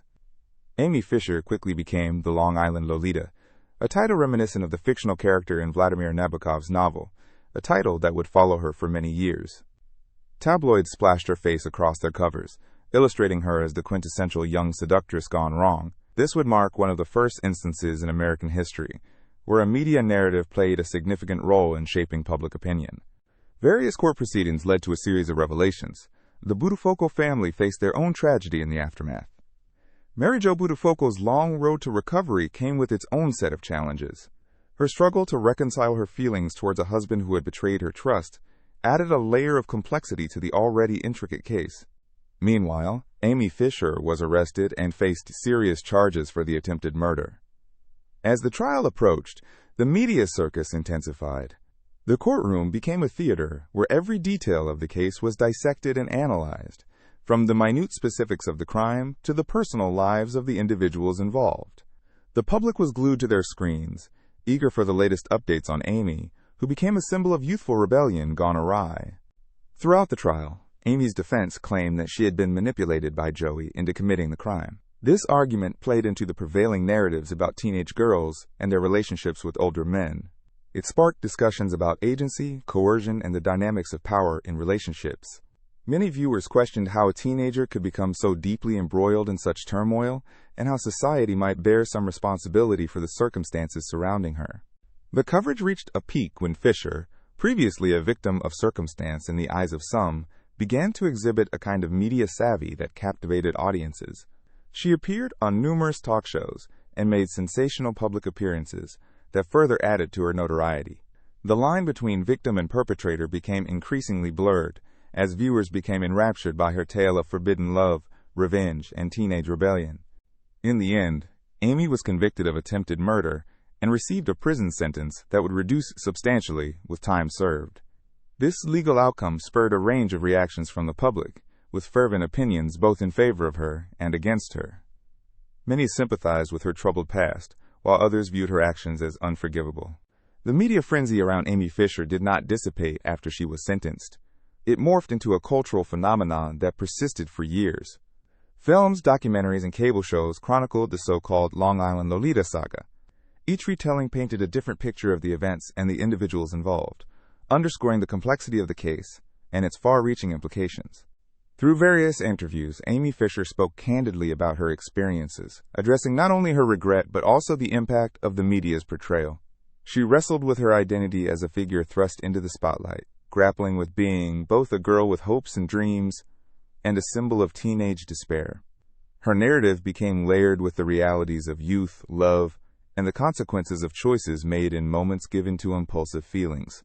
The Long Island Lolita case serves as a cautionary tale, reflecting on how media sensationalism can shape tragic events into stories that resonate widely with the public. It reveals the complexities that can exist beneath the surface of a crime story, the intricate web of emotions, decisions, and societal pressures that contribute to such harrowing circumstances. As we contemplate this narrative that captivated a nation, it raises many questions about youth, responsibility, and how culture interprets stories of love and violence. As time passed, Amy Fisher eventually shifted her life out of the spotlight, but her story remains emblematic of a tumultuous time in American society. It stands as a reminder of how easily a young person's life can shift from ordinary teenage struggles to headlines splashed across tabloids. The Long Island Lolita case is not just a story. It is a reflection of the complexities of human emotion, societal expectations, and the powerful influence of the media. It invites us to ponder deep questions about identity, remorse, and the stories we tell ourselves about youth and rebellion. It urges us to reflect on the narratives that surround crime and punishment, and how they resonate within our culture. Ultimately, it serves as a testament to the power of storytelling in shaping the world's perceptions, and the lessons we can learn from stories like that of Amy Fisher. In the 1970s, Houston was a vibrant city known for its warm weather, expanding economy, and rich cultural scene. It was a time of historical significance, filled with the sounds of music, the excitement of the space race, and the ongoing changes in social dynamics. Yet beneath the surface of this lively city lurked a chilling and haunting story that would forever mark its history. This is the tale of the Candyman Murders, a case that shook the nation and left an indelible scar on the community. During the early part of the decade, a disturbing pattern began to emerge in Houston. A number of young boys went missing under mysterious circumstances. The cases seemed disparate at first, a boy gone here, another there, and the authorities struggled to connect the dots. As summer turned into fall, the disappearances became more regular, and it was clear something was terribly wrong. Parents, once carefree about letting their children play outside, grew anxious, and whispers of fear began to permeate the neighborhoods. The press soon caught on to the story. Every week, articles began to surface detailing the latest missing child. Families were desperate for answers. They plastered their neighborhoods with flyers, holding candlelight vigils and praying for the safe return of their little ones. Each article painted a portrait of love and loss, and as the tragedies unfolded, the community felt more on edge than ever. Then, in a shocking twist, the bodies of several of these boys were discovered, all tragically murdered. This revelation sent shockwaves throughout the city.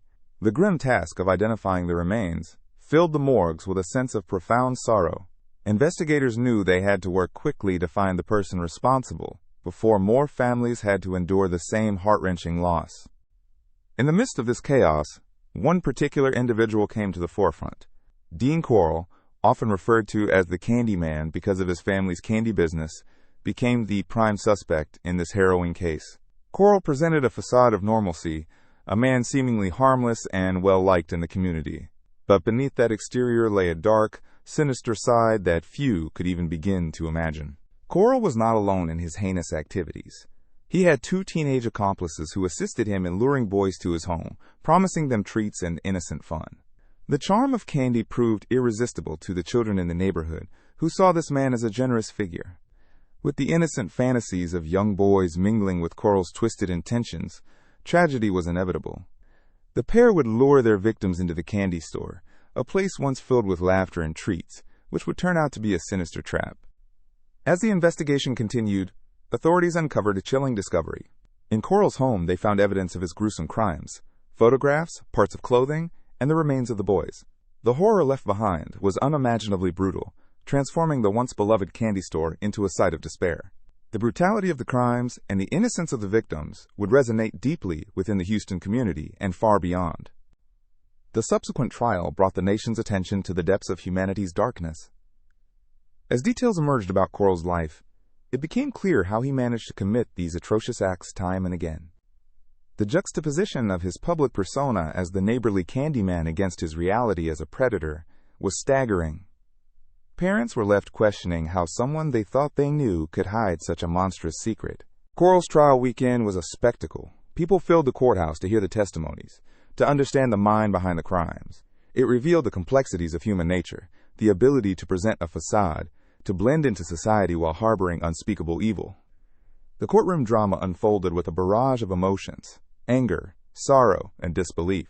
Families of the victims finally had a chance to confront what had happened to their loved ones and the person responsible for spreading such pain across their community. The outcome of the trial was not only a verdict, but a reflection of societal fears. It became emblematic of a larger conversation about safety for children, awareness of the dangers that often live discreetly among us, and the vigilance required to protect the vulnerable. Other cities began to reassess their own safety measures and community structures in response to this shocking case. In time, the media coverage faded, though the memory of what happened in Houston would not be easily forgotten. The Candyman murders became etched in the minds of those affected and served as a grim reminder of the duality of human nature. It highlighted how a person could be a part of a community, yet exist as a menace hidden in plain sight.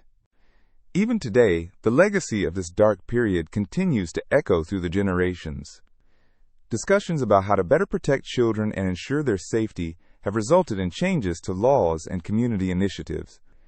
People have come to understand the importance of vigilance and the need for open communication among families to discuss difficult topics surrounding safety. While the heart of Houston continued to beat with the vibrancy of its art, music, and innovation, the shadow of the Candyman murders brought about reflection. It forced people to confront uncomfortable truths about trust, innocence, and the potential lurking dangers of the world. The tale serves as a reminder that reality can sometimes be more shocking than fiction. It is a lesson drawn from the youngest lives taken too soon and the families left to grieve. Though those voices are now silenced, the call for awareness and protection of children resonates louder than ever in the fabric of society. There is always more to learn about the past and how it shapes our present and future, and this story remains a poignant part of that conversation, urging us to reflect and respond to the shadows that sometimes loom closer than we realize. As we navigate our world today, it is vital to remember the stories that remind us of the importance of community, connection, and compassion. The echoes of the past challenge us to be vigilant, nurturing, and protective, ensuring that history does not repeat itself and future generations can grow in a world marked by love, light, and safety. The West Memphis 3 case has captivated the public and stirred intense debate since it first unfolded in 1993. It began on May 5th of that year in West Memphis, Arkansas, when 3 8-year-old boys, Stevie Branch, Michael Moore, and Christopher Byers, went missing. The boys had gone out to play after school but never returned home. Their parents soon began to worry, and a frantic search effort commenced. Tragically, their bodies were discovered the next day in a wooded area near the Robin Hood Hills neighborhood. As investigators began to piece together what had happened, the details of the crime scene revealed a horrifying reality. The boys were found bound and had suffered severe injuries. The autopsy later revealed that they had been murdered, and shockwaves rippled through the small community. Parents were terrified, and the atmosphere was charged with fear and uncertainty. In the midst of this tragedy, law enforcement turned their attention to a group of local teenagers. Among them were Damian Eccles, Jason Baldwin, and Jesse Miskelly Jr.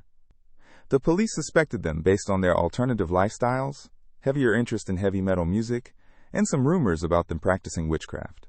The media coverage began to escalate, serving to further sensationalize the case and paint these teenagers in a dubious light. The investigation quickly became controversial. Police focused on their unconventional appearance and interests rather than looking for other potential suspects. Under pressure, Jesse Miskelly, who had a lower IQ and was easily influenced, gave a confession that was riddled with inconsistencies and later recanted. Despite the lack of physical evidence linking them to the crime scene, the 3 young men were charged and convicted in a highly publicized trial in 1994. Eccles was sentenced to death, while Baldwin and Miskelly received life sentences. The reaction from the community and beyond was intense. Many believe the convictions were unjust, as they felt the evidence against the West Memphis 3 was circumstantial at best. The media attention on the case only amplified the sense of injustice, and soon a movement emerged seeking to exonerate the 3. Various documentaries, books, and advocacy groups rallied to challenge the convictions, raising questions about the fairness of the trial, the integrity of the police investigation, and the motivations behind it. One such documentary, Paradise Lost: The Child Murders at Robin Hood Hills, was released in 1996 and captivated audiences. Through interviews with family members, law enforcement, and various experts, the film painted a complex picture of the case. The film argued that the investigation had been deeply flawed, highlighting issues such as coerced confessions, a lack of proper forensic evidence, and reliance on outdated psychological profiles. As the years went by, new evidence came to light that further strengthened the case for the West Memphis 3. Alternative suspects began to emerge, including a local man who had a history of violence and an obsession with children. Those who had long felt the 3 teenagers had been wrongly convicted began to push even harder for justice. The case garnered national attention, with celebrities and advocacy groups speaking out in support of the West Memphis 3. In 2007, after years of legal battles, new DNA evidence was tested that excluded Eccles, Baldwin, and Miss Kelly from the crime scene. This revelation reinvigorated hopes for exoneration. Eventually, in 2011, the three men were allowed to enter an Alford plea, which permitted them to maintain their innocence while acknowledging that prosecutors had enough evidence to convict them if the case were retried. They were released after spending nearly 18 years behind bars. Their freedom was bittersweet, tainted by the realization that the actual murderers had not been brought to justice. The West Memphis Three case remains a pivotal moment in discussions about wrongful convictions, the role of media in criminal cases, and the dangers of relying on flawed evidence. It has sparked conversations about the legal system, mental health, and the implications of labeling individuals based on appearance and interests. The case serves as a reminder of the complexity of justice and the importance of scrutinizing the systems meant to uphold it. Today, the story continues to resonate with people from all walks of life. The West Memphis Three themselves have become symbols of the fight against wrongful convictions. They have spoken out about their experiences, using their platform to advocate for others who have found themselves entangled in a flawed justice system. Their case has led to increased awareness about the potential pitfalls of investigations tainted by bias, misinformation, and hasty conclusions. As we reflect on this notorious case, it serves as a cautionary tale about the need for due diligence, impartial investigations, and a commitment to justice. The legacy of the West Memphis Three is not just about three young men wrongfully imprisoned, but is also about the societal responsibility to ensure that such grave errors are neither forgotten nor repeated. The quest for truth and accountability remains essential in safeguarding against the failures of the past while addressing the realities of the present and future. The story of Gary Ridgway, infamously known as the Green River Killer, is one that has captivated and horrified people around the world. He is one of the most notorious serial killers in American history, responsible for the deaths of at least 49 women in Washington state during the 1980s and early 1990s. Ridgway's ability to elude capture for decades adds a chilling layer to an already unsettling tale. Born on February 18, 1949, in Salt Lake City, Utah, Ridgway had a troubled upbringing. His childhood was marked by strained relationships with his mother and a violent father, which possibly contributed to the darker inclinations that would later emerge in his adult life. After his family moved to Washington state, Ridgway began displaying troubling behavior. He was often aggressive and had difficulty relating to others, particularly women, displaying fascination and an overwhelming urge to dominate. In the early 1980s, Gary Ridgway began his grim killing spree. He targeted vulnerable women, many of whom were involved in sex work or lived in precarious situations. This choice of victim made it easier for him to remain undetected. Ridgway would lure his victims with various schemes, including promises of money or work, before ultimately murdering them. His method of disposal was equally sinister. He would often leave the bodies in remote areas near the Green River, earning him the macabre title of the Green River Killer. The investigation into the Green River murders was extensive, involving law enforcement from various agencies, volunteers, and community members. In total, more than 200 policemen were assigned to the case at one point. Yet, despite these efforts, Ridgway managed to stay one step ahead of investigators for several years.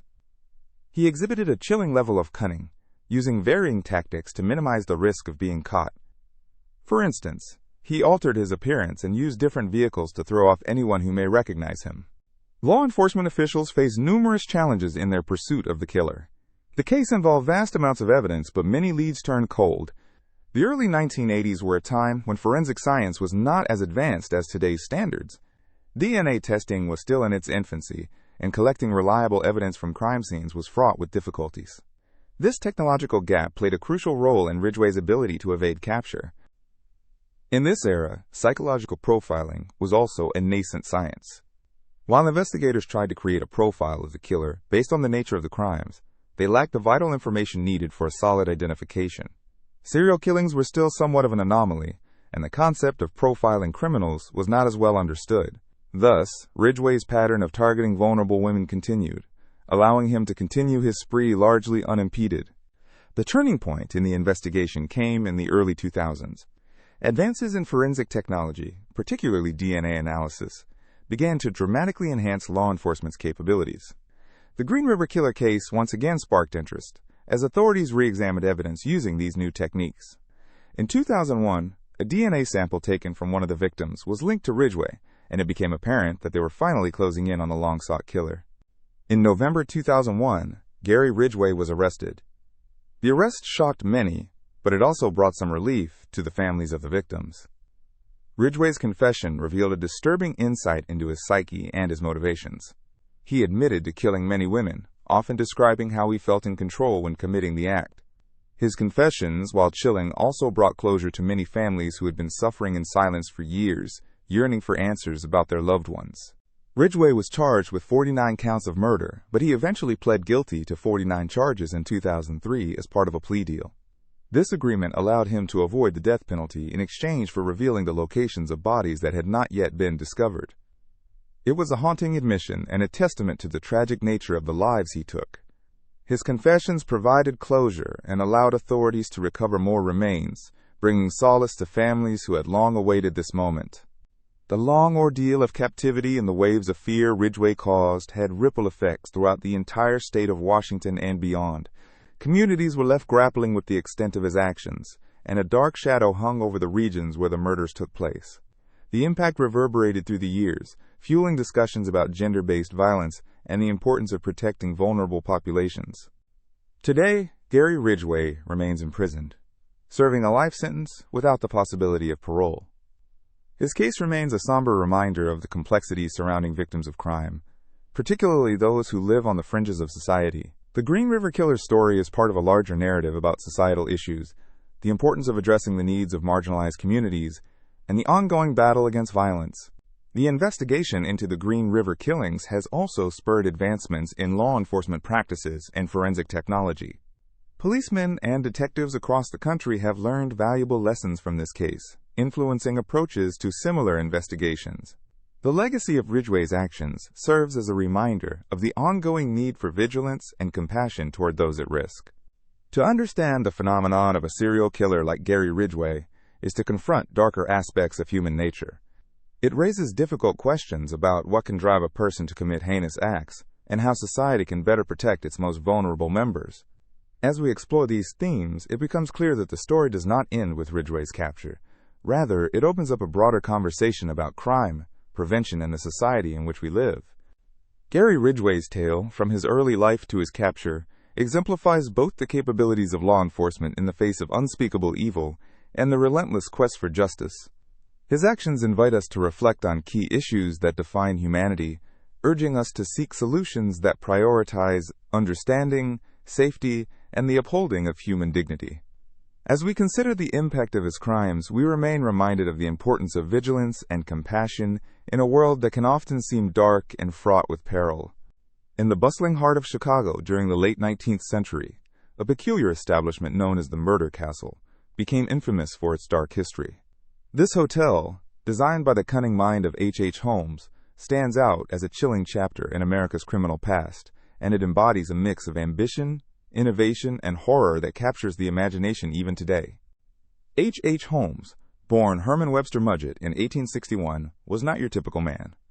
As a young boy, he exhibited intelligence and curiosity, which eventually led him to pursue a medical degree. However, his interests soon morphed into darker pursuits. He practiced medicine with an unsettling passion, often using his knowledge to manipulate and deceive. Driven by a desire for fame, notoriety in this case, Holmes became America's first recognized serial killer. In the early 1890s, while the World's Columbian Exposition attracted millions of visitors to Chicago, Holmes seized the opportunity to build his own hotel, which he dubbed the Murder Castle. The timing was impeccable. He bought a block of land near the fairgrounds and began constructing his dream project. The hotel was grand in its appearance, boasting ornate features reminiscent of European architecture. But behind the facade of elegance lay a labyrinth filled with treachery. Holmes designed the building in ways that foreshadowed his sinister intentions. The structure was full of hidden rooms, secret passageways, and soundproof chambers. Some rooms were equipped with gas lines that allowed him to asphyxiate his victims silently. He included chutes that led directly to a basement where he would dispose of bodies, making it almost impossible for anyone to recognize the horrors being committed within the walls of the castle. Guests who checked into the hotel oftentimes found themselves in the midst of an eerie puzzle, unaware of the man lurking behind the veil of hospitality.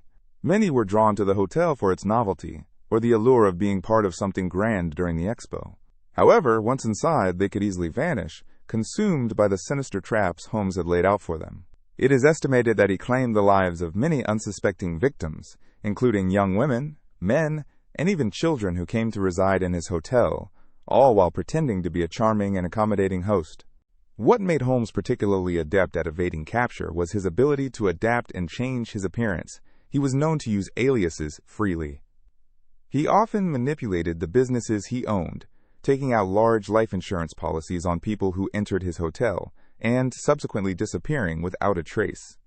His keen mind helped him craft an image of respectability, which only further concealed his nefarious acts. Holmes's murderous endeavors finally met their end when he drew suspicion from authorities during an insurance fraud investigation. The web of lies began to unravel, leading to his eventual arrest in 1894.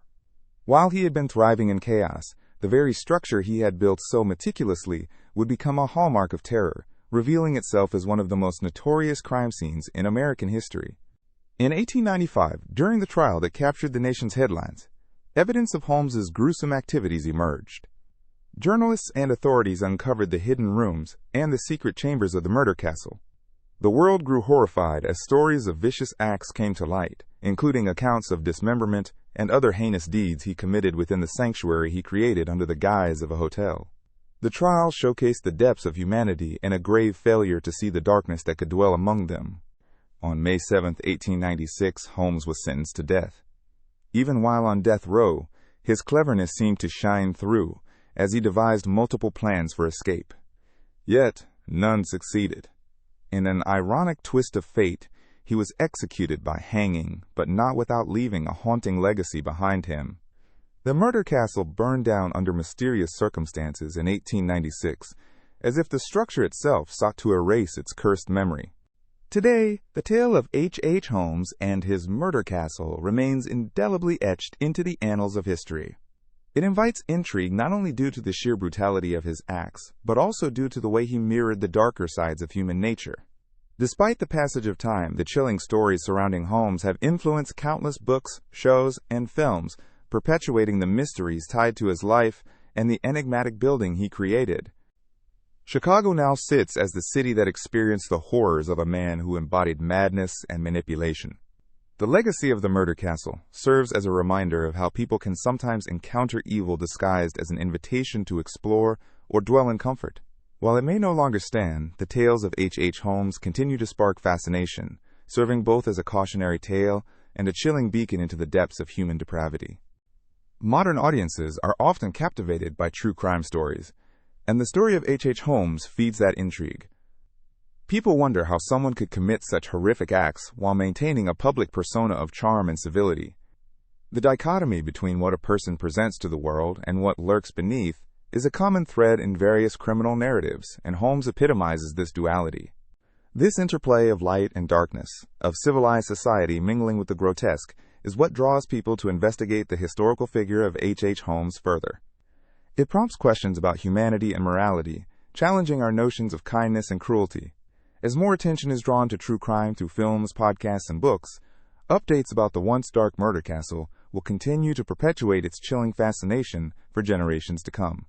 In revisiting this chapter in history, we reflect on the nature of humanity, how the heart can harbor both goodness and evil, how ambition can warp into obsession, and how places can bear witness to the darkest aspects of our existence. The legacy of H. Holmes endures, a compelling paradox that urges us to explore the architecture of the human psyche and the complexities of the world we inhabit. In the spring of 1946, a quiet town in Texas, known as Texarkana, experienced a wave of fear and uncertainty that would forever change its character. The Phantom Killer, an unidentified assailant, struck fear into the hearts of residents, particularly young couples who sought a romantic evening under the stars. This mystery has captivated true crime enthusiasts and historians for decades, with numerous theories but no definitive answers. The first attack occurred on the night of February 22, 1946. Richard Griffin and Polly Ann Moore, a young couple, were parked in a secluded area just outside Texarkana, known as Lover's Lane. As they enjoyed their time together, an unknown intruder approached their car. The events that followed are chilling. The couple was brutally murdered, leaving behind a grisly scene that shocked the local community. The following day, Their bodies were discovered by a passerby, prompting an immediate investigation.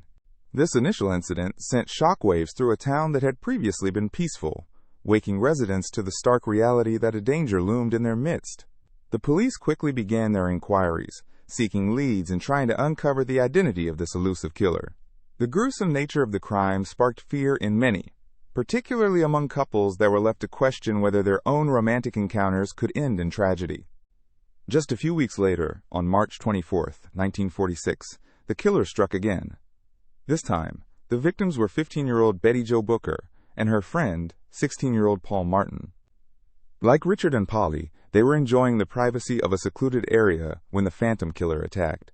Their bodies were discovered the following day, and the chilling similarities to the first murder intensified the town's panic. As the investigation progressed, the police uncovered evidence suggesting the assailant was methodical and perhaps even enjoyed the thrill of the hunt. Local authorities ramped up their efforts to catch the perpetrator, working tirelessly to solve the case.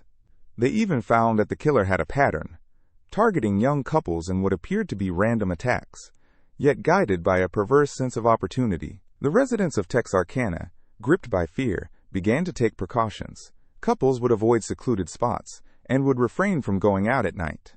Such changes in behavior highlighted not only the immediate danger, but also the psychological impact the events had on the community. As the weeks turned into months and no arrests were made, the media coverage intensified and tensions within the town rose. The term phantom killer emerged from the reports, reflecting the elusive nature of this figure who seemed to evade capture. Various accounts of the murderer began to circulate, painting a picture of an unknown figure capable of striking at any moment, which kept Texarkana on high alert. In May 1946, a male couple was attacked in a similar manner. While they survived, their encounter with the assailant served as a grim reminder that the phantom killer remained at large. The police began to receive numerous tips, many of which led nowhere, but this continuous influx of information kept the case in the public eye. As the summer went on, law enforcement introduced new methods to try to catch the killer, including investigating potential suspects and conducting interviews. The situation ultimately reached a climax when a local man named Yule Swinney emerged as a suspect. His arrest sparked media frenzy, but despite an extensive investigation, the evidence against him was circumstantial at best. Many in the community speculated about whether they had indeed apprehended the right person, and public confidence wavered as the hunt for the phantom killer persisted. As years passed, the murders and the fear surrounding them faded into the background for many residents of Texarkana. However, the lore of the phantom killer remained a haunting chapter in the town's history, fueled by stories and urban legends that developed over the decades. Local folklore emerged, with tales of ghostly figures and sightings that became intertwined with the history of those tragic events. Many theories about the identity of the phantom killer have circulated, painting a picture of a man who enjoyed the thrill of the hunt and who may have moved on after satisfying his gruesome appetite. There are even suggestions that he was a local, someone who blended into everyday life before the crime spree and then vanished into obscurity. Unfortunately, the truth remains shrouded in mystery. Today, the case of the phantom killer continues to draw attention. True crime enthusiasts delve deep into all the available evidence, searching for clues that might have been missed long ago. Documentaries and podcasts explore every twist and turn of the story, offering new insights and rekindling interest in this unsolved case. The long shadow cast by the phantom killer underscores a greater theme that resonates through time: the unpredictability of human nature and the darkness that can exist just beneath the surface of our everyday lives. The stories of Richard, Polly, Betty, and Paul, among others, serve as a somber reminder of vulnerabilities that can exist in seemingly safe moments. Texarkana, once just a small town, became forever marked by this unsolved story, creating a lasting legacy that intrigues and unsettles. As the years turn into decades, and the decades into centuries, it is the unresolved nature of these murders that continues to haunt the memories of those affected and excite those fascinated by unsolved mysteries. The phantom killer, a ghostly figure embodying fear, curiosity, and the unknown, remains a lingering enigma wrapped in the fabric of Texarkana's rich and dark history. The investigation may have ceased, but the stories, speculation, and fear linger on, echoing through the town in whispers of what happened on those fateful nights. Ultimately, the Phantom Killer serves as a testament to the capacity for horror, the fragility of peace, and the abiding fascination with the unexplained. Each year, many return to Texarkana, both out of curiosity and a deep appreciation for the complexities of its history, hoping for an opportunity to uncover a clue or a fragment of truth about the elusive figure that once plagued their community. As we know all too well, some mysteries refuse to be solved, and some shadows may never fully dissipate. But with each story told, the legacy of the Phantom Killer continues to live on. The story of the Boston Strangler is one that has left an indelible mark on American crime history. The term Boston Strangler is synonymous with a series of heinous crimes that captivated the attention of the media and the public during the early 1960s. The man behind these crimes was Albert DeSalvo, whose life and actions turned him into a figure of infamy. Born in 1931 in Chelsea, Massachusetts, DeSalvo had a troubled upbringing. His early years were marked by poverty, abuse, and a turbulent family life. These experiences shaped his personality, and as he grew, he encountered numerous legal issues and struggled with various forms of criminal behavior. Although he was not yet infamous, his life was already teetering on the brink of chaos. In 1962, reports began to emerge about a series of brutal murders of women in the Boston area, all bearing similarities that sent shivers down the spines of residents. The victims, often found in their own homes, were typically sexually assaulted and murdered. As the number of victims climbed, so did the fear among the public. The investigation quickly intensified, with law enforcement working tirelessly to identify the elusive killer. Initial efforts to find the Boston Strangler faced many challenges. The police dealt with a lack of evidence and few witnesses in the cases. Over time, though, they began to piece together the puzzle, noting common patterns in the crimes. The nature of the attacks indicated a level of premeditation and a particular modus operandi that hinted at an individual who was not just a random assailant, but likely had deeper psychological issues. As panic gripped the city, the media amplified the fear, turning the Strangler into a household name. Stories filled newspapers, and fear spread as tales of the killer's brutality haunted Boston's residents. The public demanded action, and the police faced immense pressure to solve the case. Speculation about the identity of the Strangler ran rampant, with various theories circulating in coffee shops, bars, and homes throughout the city. Everyone wanted to know who could commit such terrible acts against innocent women. In 1964, Albert DeSalvo was apprehended, but not for the murders. He was arrested for a series of crimes involving assault and burglary. However, during his time in custody, he shocked investigators by confessing to being the Boston Strangler. His confessions included disturbing details that linked him directly to many of the murders. Authorities, while initially skeptical about the veracity of his claims, began to connect the dots, realizing that the confession, as chilling as it was, bore striking similarities to the unsolved cases. DeSalvo's confessions painted a grim portrait of his existence. He described his motives, recounting the thrill he felt and the compulsion driving his actions. His account showed a deeply troubled individual grappling with significant psychological issues. They delved into the mind of a person who had committed unspeakable acts while struggling with his identity and self-worth. The complexities of his psyche added layers to the story, raising questions about nature versus nurture and the factors that lead someone down such a dark path. While DeSalvo was eventually convicted in connection with other crimes, the actual confirmed numbers of his victims as the Boston Strangler included 13 women. Each murder bore the markings of DeSalvo's psychological turmoil and the environment in which he had been raised. The violence he inflicted not only took lives but shattered families and communities. The scars of these acts remained long after the headlines faded. In the aftermath of DeSalvo's confessions, the legal proceedings were anything but straightforward. Despite his admissions, controversy surrounded the case. Many doubted the validity of his claims, suggesting that DeSalvo may have sought notoriety or even a plea deal by inflating his admissions. Questions about the true identity of the Boston Strangler emerged, particularly due to the nature of the evidence and the potential for others to be involved. DeSalvo was later convicted of unrelated charges in 1967 and sentenced to life in prison. He eventually met a mysterious end in 1973, in an apparent prison fight. His death did little to quell interest in the Strangler case, and conspiracy theories continued to swirl around both his life and the murders he claimed responsibility for. As the years went by, the story of the Boston Strangler became a cautionary tale, echoing the labyrinthine complexities of human behavior and the dark corners of the human mind. The Boston Strangler case continues to fascinate true crime enthusiasts and those interested in the psychological aspects of crime.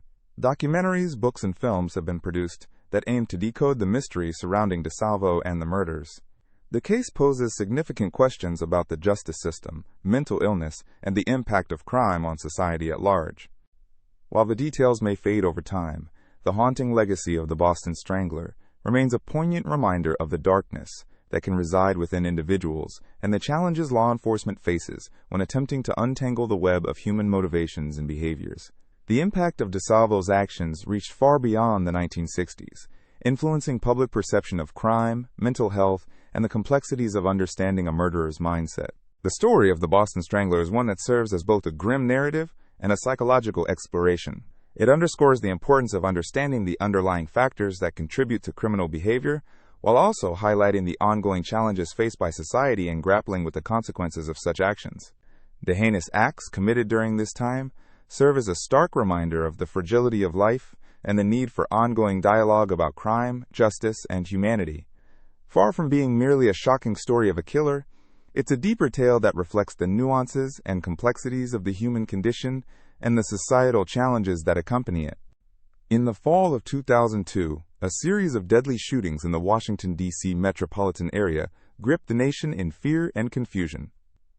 The events would come to be known as the Beltway Sniper attacks, a name derived from the infamous highway that circles around the Capitol. Over a span of 3 weeks, 10 people were killed and 3 others were critically injured, all from seemingly random shots fired from a distance, leaving the community on high alert and law enforcement officials scrambling for answers. At the heart of this deadly spree were John Allen Muhammad, a man in his 40s with a troubled past, and his teenage accomplice, Lee Boyd Malvo, who was just 17 years old at the time. Muhammad, a former member of the U.S. Army, had a complex background that was shaped by experiences both domestic and abroad. His relationship with Malvo, who had a turbulent family life and a history of being homeless, would lead to a partnership rooted in manipulation and violence. The attacks began on October 2, 2002, when a woman was shot outside a grocery store in the suburb of Wheaton, Maryland. This initial incident set off a series of random shootings over the course of the next 3 weeks that terrorized residents across Maryland, Virginia, and Washington, D.C. With each subsequent attack, the press and law enforcement drew attention to the growing panic as victims were struck down in seemingly ordinary settings. A man mowing his lawn, a bus driver, and a child waiting for a school bus were just a few of those caught in the crossfire. As the body count rose, panic spread throughout the region. People wondered if they would become the next victim, and many took precautions to alter their daily routines. Schools closed playgrounds, businesses sought shelter protocols, and families hunkered down in their homes. The randomness of the shootings created a visceral sense of vulnerability that disrupted the everyday lives of countless individuals. In the days following the initial shootings, law enforcement launched an extensive investigation. The FBI, ATF, and various police departments worked together, pooling resources and sharing information. The authorities urged the public to remain vigilant and report any suspicious activity. A national media frenzy followed, with news outlets covering every detail of the situation, and the public clung to any updates they could find. Law enforcement released various images and sketches based on eyewitness accounts, and a collective sense of urgency ensued. As the investigation continued, the killers exposed a level of cunning planning that shocked detectives.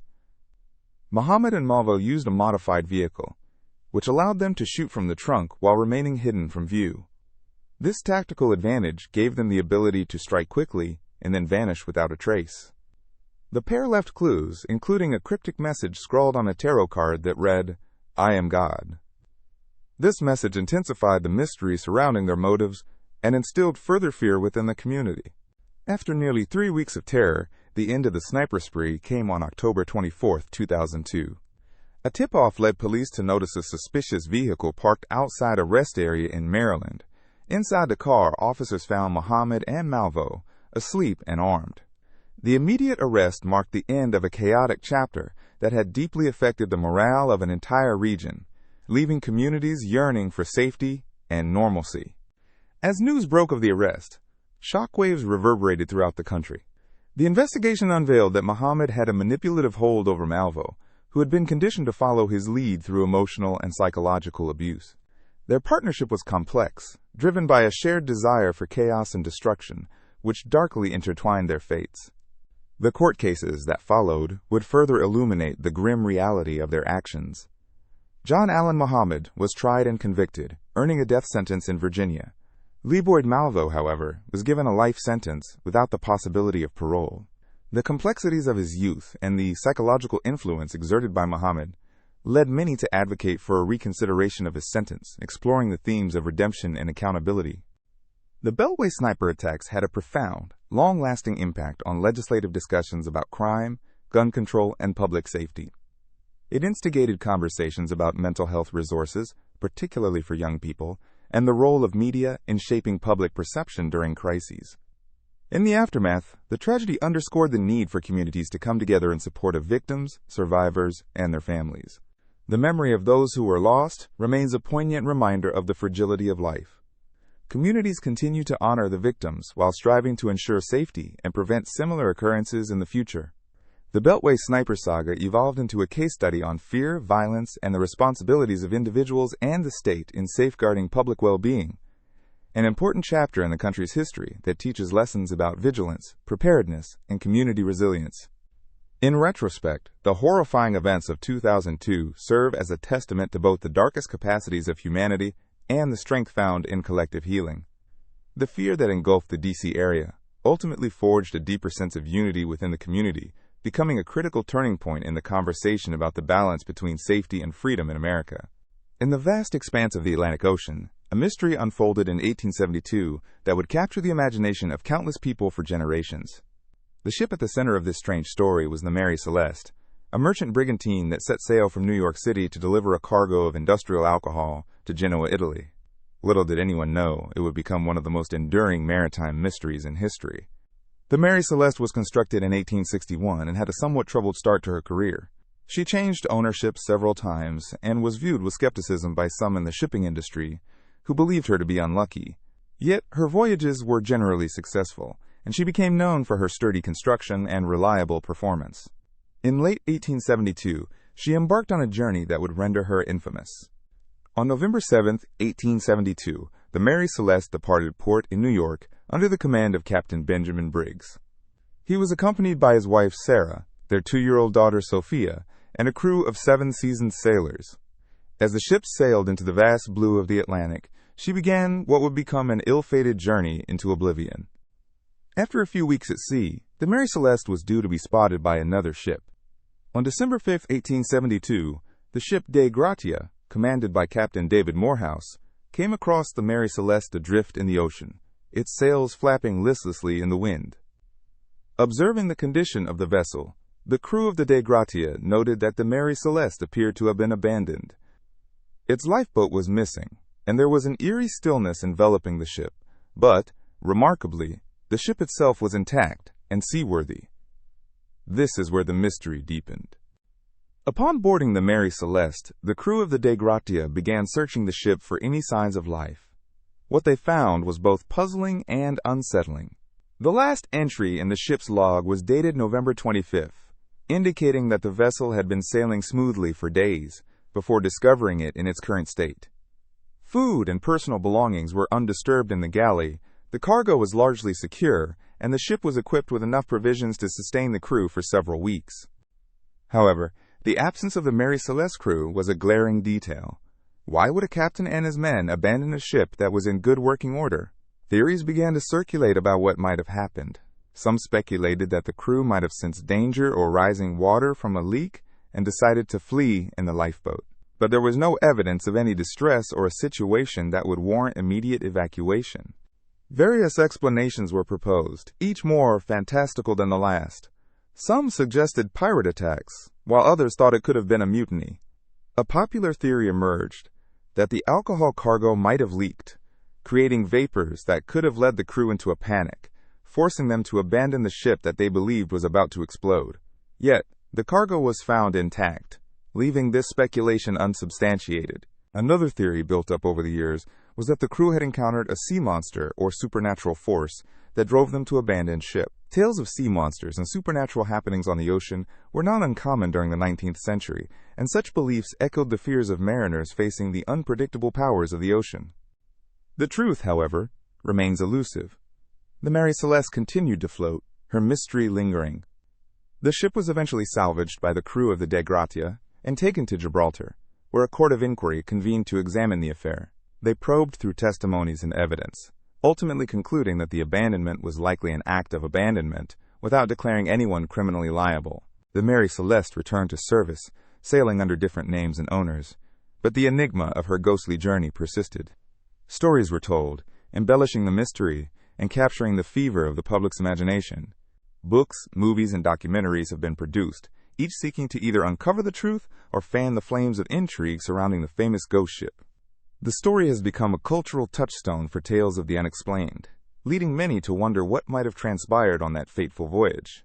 Could it have simply been a series of unfortunate events, or was there something more sinister afoot? While the depths of the ocean may have swallowed the truth of what happened to the crew, the legacy of the Mary Celeste thrives on, in the minds of those intrigued by maritime mysteries. She stands as a testament to the unknown, a reminder that the sea holds secrets that oftentimes evade comprehension. Whether it was a simple mistake, an unfortunate accident, or something supernatural, the Mary Celeste will continue to baffle historians and marine enthusiasts alike. The enigma remains, rendering the ship a ghostly silhouette on the horizon of maritime history, forever adrift in the shadowy waters of the unexplained. As the waves wash over where the Mary Celeste might have sailed, her story endures, echoing the fears and fascinations of seafarers and land dwellers alike, reminding us that the ocean is a realm of mystery and adventure, where echoes of the past can rise to the surface like whispers in the wind. The story of JonBenét Ramsey is one that captured the attention of the world, an intricate tale filled with mystery, heartbreak, and enduring intrigue. JonBenét was a 6-year-old beauty queen who was found dead in her family's home in Boulder, Colorado on December 26, 1996. This tragic event not only stunned a community, but also raised countless questions that have yet to be answered. Born on August 6, 1990, JonBenét was a bright and enchanting child, often seen shining in the spotlight at various beauty pageants. Her parents, John and Patsy Ramsey, encouraged her participation in pageants, and she achieved considerable success at a young age, winning titles and local acclaim. JonBenét was described as lively, with a love for life and a vivacious spirit which endeared her to many. The day after Christmas in 1996, however, everything changed. The Ramsey family had celebrated the holiday with presents, family, and joy. The next morning, Patsy Ramsey discovered a ransom note on the staircase of their home. This note, written on the family's own stationery, demanded a ransom of $18,000 for JonBenét's safe return. Patsy immediately called the police, believing that her daughter had been kidnapped. When the police arrived, they quickly began their investigation, beginning with a search of the house. Tragically, in the basement of their home, they found JonBenét's lifeless body. The young girl had been brutally killed, and the circumstances surrounding her death were both mysterious and shocking. Early reports indicated strangulation, a blow to her skull, and evidence that her body had been positioned deliberately. The investigation took many twists and turns. The police initially focused on the parents, John and Patsy Ramsey, as potential suspects. The family, already reeling from the loss of their child, found themselves under a microscope. They cooperated with law enforcement, attempting to provide answers, but were also subjected to intense media scrutiny. The world following the case consumed every detail, creating a spectacle that put immense pressure on the family. As detectives worked tirelessly to uncover the truth, the ransom note became a focal point of the investigation. Experts analyzed its language, searching for clues that may lead to JonBenét's abductor. Curiously, the style of writing, its ransom demands, and overall tone led to speculation about whether it was crafted by someone familiar with the Ramseys. Was it someone outside their world, or a person they knew? The media frenzy continued to grow. The case became one of the most publicized murders in American history. News programs, talk shows, and tabloids featured stories and updates relentlessly, with new theories emerging at every turn. Speculation began to swirl around whether JonBenét had been abducted by a stranger, or if the crime was committed by someone closer to home. The lack of a clear suspect added to the anxiety and concerns surrounding the case. Public interest waned and grew over the years, with various theories proposed about what could have happened on that fateful night. Some speculated about a family member's involvement. Others suggested the possibility of an outsider infiltrating the home. These theories, while never confirmed, only fueled the ongoing debate about the true nature of JonBenét's death. The investigation faced criticism over the years. Some felt that law enforcement mishandled the case, allowing potential evidence to be contaminated or overlooked.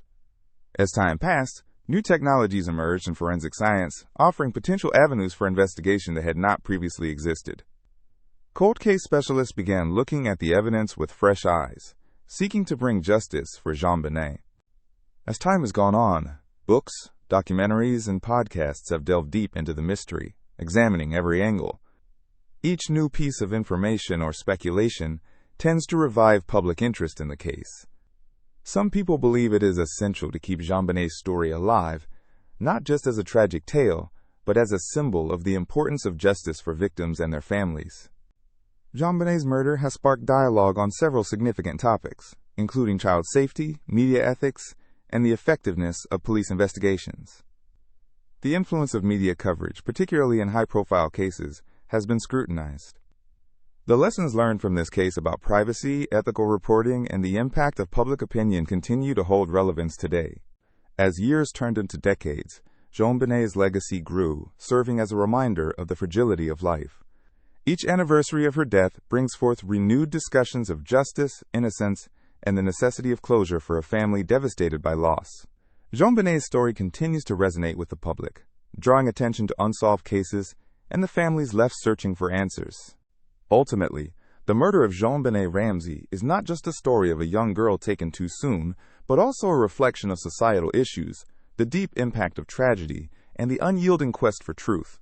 As new generations learn about JonBenét, her life, and her tragic end, the hope remains alive that one day, the mystery may be unraveled and justice served. The enduring nature of this case illustrates the beauty of memory and the bonds of family, leaving an indelible mark on cultural consciousness. In the heart of London during the 1970s, a chilling mystery unfolded that captured the attention of the public and media alike. It all began in the early hours of November 7, 1974, in the affluent area of Belgravia, where the tranquility of a wealthy family's residence was violently shattered by a horrific crime. The victim was 29-year-old Sandra Rivet, a nanny entrusted with the care of the 3 young children of a prominent aristocrat, John Bingham, the 7th Earl of Lucan, commonly known as Lord Lucan. After a seemingly ordinary day, the events that transpired in the Lucan household that night took a deadly turn. Sandra Rivet was discovered in the basement with fatal injuries, a grim outcome that sent shockwaves through the aristocracy and had implications that would last for decades. The scene was particularly graphic, and the circumstances surrounding her death sparked an intense investigation that would leave many questions unanswered. What made this case even more peculiar was the behavior of Lord Lucan himself. Just hours after the murder, he vanished. The disappearance of a member of the peerage added an element of intrigue that was hard to ignore. With the police eager to question him as a prime suspect, Lucan's sudden absence fueled wild speculation and various theories. Was he truly guilty, or was there another explanation for his flight? In the days following the murder, the police began to piece together the events of that fateful night. Witnesses reported seeing a man, thought to be Lord Lucan, leaving the family's residence shortly after the killing. However, accounts varied, and some even suggested he may have been placed somewhere else entirely, leading to confusion and conjecture. Further complicating the matter was the relationship between Lord Lucan and Sandra Rivet. Rivet had worked for the Lucan family for several years, a helpful presence in the household. But with Lucan's marriage to the beautiful but troubled Veronica, the dynamics of the household were fraught with tension. Lucan's friends painted a portrait of a man driven to despair, caught in a web of emotional challenges, particularly regarding his marriage. An earlier incident involving Veronica culminated in a violent confrontation just weeks prior to the murder. Lucan's actions and mental state were becoming increasingly erratic, and some feared the worst might come to pass. On the night of the murder, it was reported that an altercation had taken place between Lord Lucan and his estranged wife, leaving many to wonder if this confrontation had led to something sinister. As time passed, the investigation took several unexpected turns. Lord Lucan was declared a suspect, and the media frenzy surrounding him intensified. The tabloids were filled with speculation, scandalous stories, and rumors about his whereabouts. Many suggested he may have fled to another country, eager to escape the intense scrutiny and potential consequences awaiting him in the United Kingdom. Search efforts extended beyond Britain's borders, as authorities attempted to track down the elusive lord. Every lead was followed, and numerous reported sightings of him across Europe only deepened the mystery. The picture painted by the media was that of a man who had not only committed a grave crime, but who had also found ways to evade justice. Amid the chaos, public curiosity surrounding Lucan's fate reached fever pitch. His family, meanwhile, remained locked in a state of uncertainty, grappling not only with the tragedy of the nanny's death, but also with the public questioning of their own honor. Friends of Lord Lucan came to his defense, arguing that he would never harm anyone, and that the media narratives were misleading. Years passed, with still no resolution. The case slipped into the realm of cold cases and urban legends, with people theorizing about what might have happened to Lord Lucan. Some believed he met a tragic end in some distant land, while others entertained the possibility that he was living undetected under a new identity. The story continued to evolve, and even decades later, speculation persisted, with those drawn to the narrative of a lord who had seemingly vanished into thin air. In the late 1990s, a renewed interest in unsolved mysteries brought the Lucan case back to public attention. Numerous books, articles, and television specials chronicled the details. With advancements in forensic technologies, hopes were ignited that perhaps new evidence could shed light on both the murder and Lucan's fate. However, despite the efforts of investigators and amateur sleuths, many questions remained unanswered. The fascination with the Lucan murder mystery has persisted, leaving a lasting imprint on society. Various films and dramatizations portrayed the life of Lord Lucan, often casting him as a tragic figure, a man caught in a whirlwind of circumstances that spiraled out of control. Public sentiment surrounding the case has fluctuated over the years, with some viewing him as a guilty party deserving of his fate, while others sympathize with his plight and the societal pressures associated with aristocratic life. Ultimately, the Lucan murder mystery is not just a story of murder and disappearance, but also a reflection of the complexities of human relationships, societal expectations, and the relentless pursuit of truth. The legacy of Sandra Rivet's tragic fate endures, as do the unanswered questions surrounding the life and disappearance of Lord Lucan. Each passing year brings a new opportunity for reflection, intrigue, and a deeper understanding of a case that has captivated the imagination of many for almost half a century. Even today, the enigma remains alive in the hearts and minds of those intrigued by the dark corners of history, inviting speculation about the true narrative and leaving many to ponder how often appearances can be deceiving and how drastically life can change in a single moment. The blend of privilege and tragedy continues to evoke a compelling narrative that challenges perceptions and fuels discussions about justice, identity, and the secrets that lie beneath the surface of seemingly perfect lives. The Lucan case reminds us all that the truth can sometimes be stranger than fiction, enveloped in layers of life, loss, and unanswered questions that linger long after the principal events have faded into history. The Golden State Killer is one of the most notorious names in true crime history, referring to a man responsible for a series of brutal attacks and murders that struck fear into California during the 1970s and 1980s. This elusive figure, Joseph DeAngelo, wasn't caught for decades, leading to a complex web of investigations that captivated and horrified the public. Joseph James DeAngelo was born on November 8, 1945, in Bath, New York. He served in the United States Navy from 1964 to 1968 and later worked as a police officer in Exeter, California. His role as an officer might seem ironic, considering the heinous acts he would later commit, exploiting his knowledge of law enforcement tactics to evade capture. The crimes attributed to the Golden State Killer began in 1976, and over the next few years he was linked to at least 50 home invasions, more than a dozen rapes, and a series of brutal murders. His criminal spree covered numerous counties in California, including Sacramento, Contra Costa, Santa Barbara, and Ventura. Due to his ability to elude capture, investigators created several nicknames for him, such as the East Area Rapist and the original Night Stalker, before finally settling on the Golden State Killer. DeAngelo's approach to his crimes was methodical and chilling. His attacks typically involved breaking into homes, where he would tie up the victims and then commit his acts of violence. Many of his victims were young couples, leading authorities to believe he specifically targeted this demographic. He would often toy with his victims, sometimes ordering them to perform degrading acts or making threats to return and harm them if they called the police. This psychological manipulation added yet another layer of terror to his already brutal methods. One of the most infamous incidents linked to DeAngelo occurred in 1986 when he murdered a young couple, Keith and Patrice Harrington, who had only recently married. Their deaths, like so many others, left a deep scar in the community, and the fear of the unknown kept residents on high alert.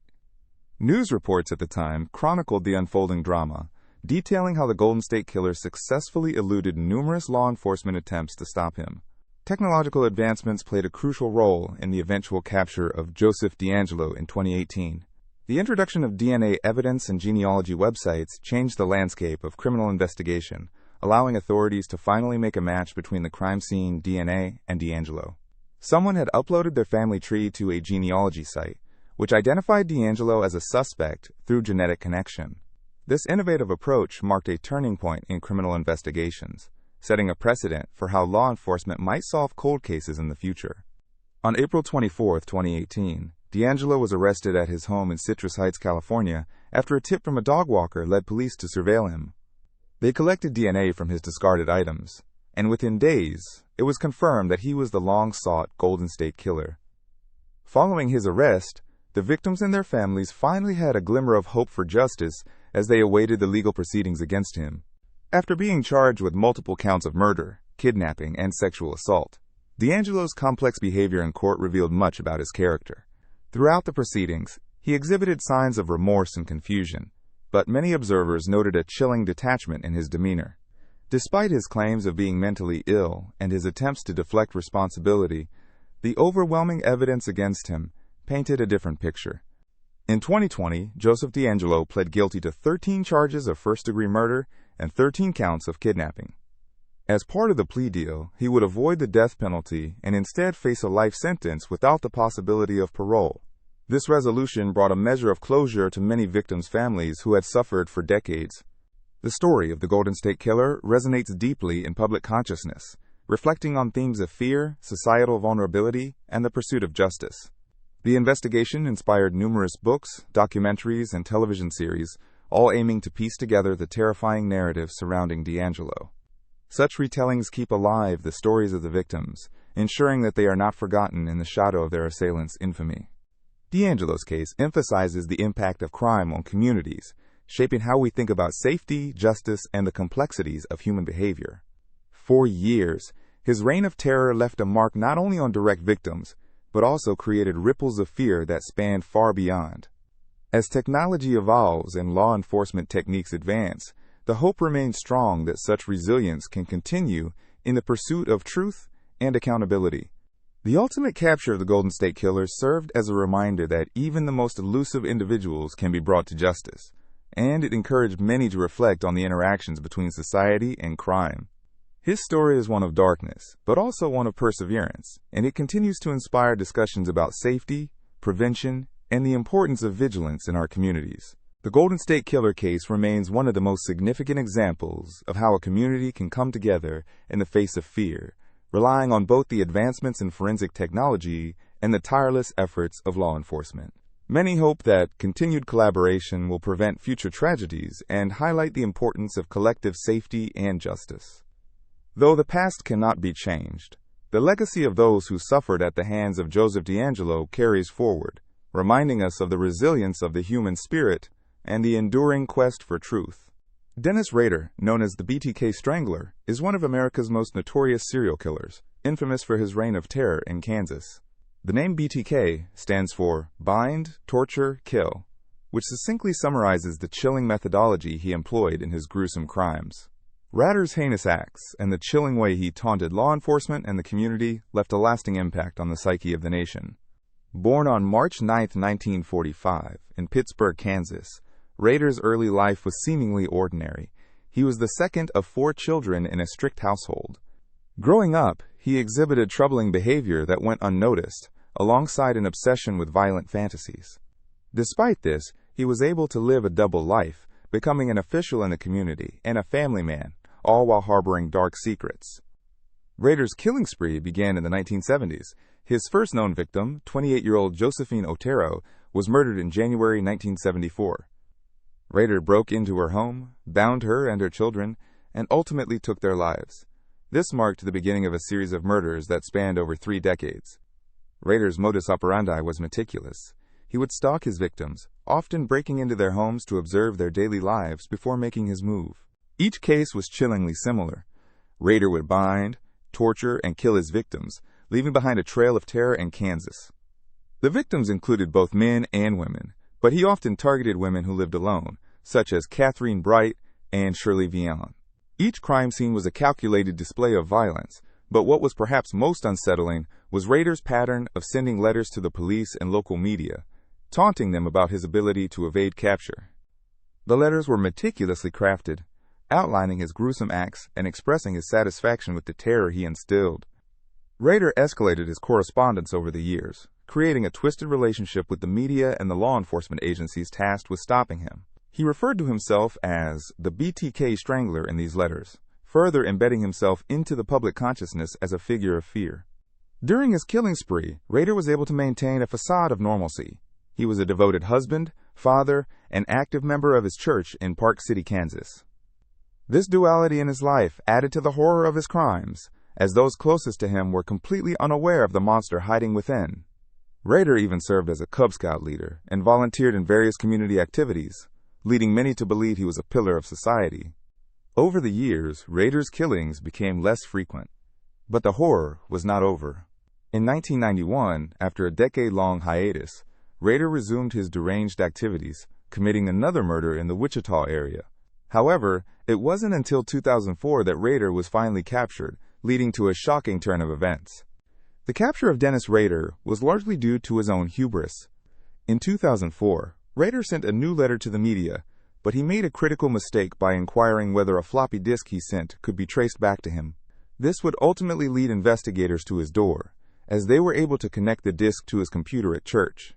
In June 2005, he was arrested and subsequently confessed to the murders, detailing his horrific actions and motivations. Rader was sentenced to 10 consecutive life terms without the possibility of parole, a punishment that many felt was justly deserved.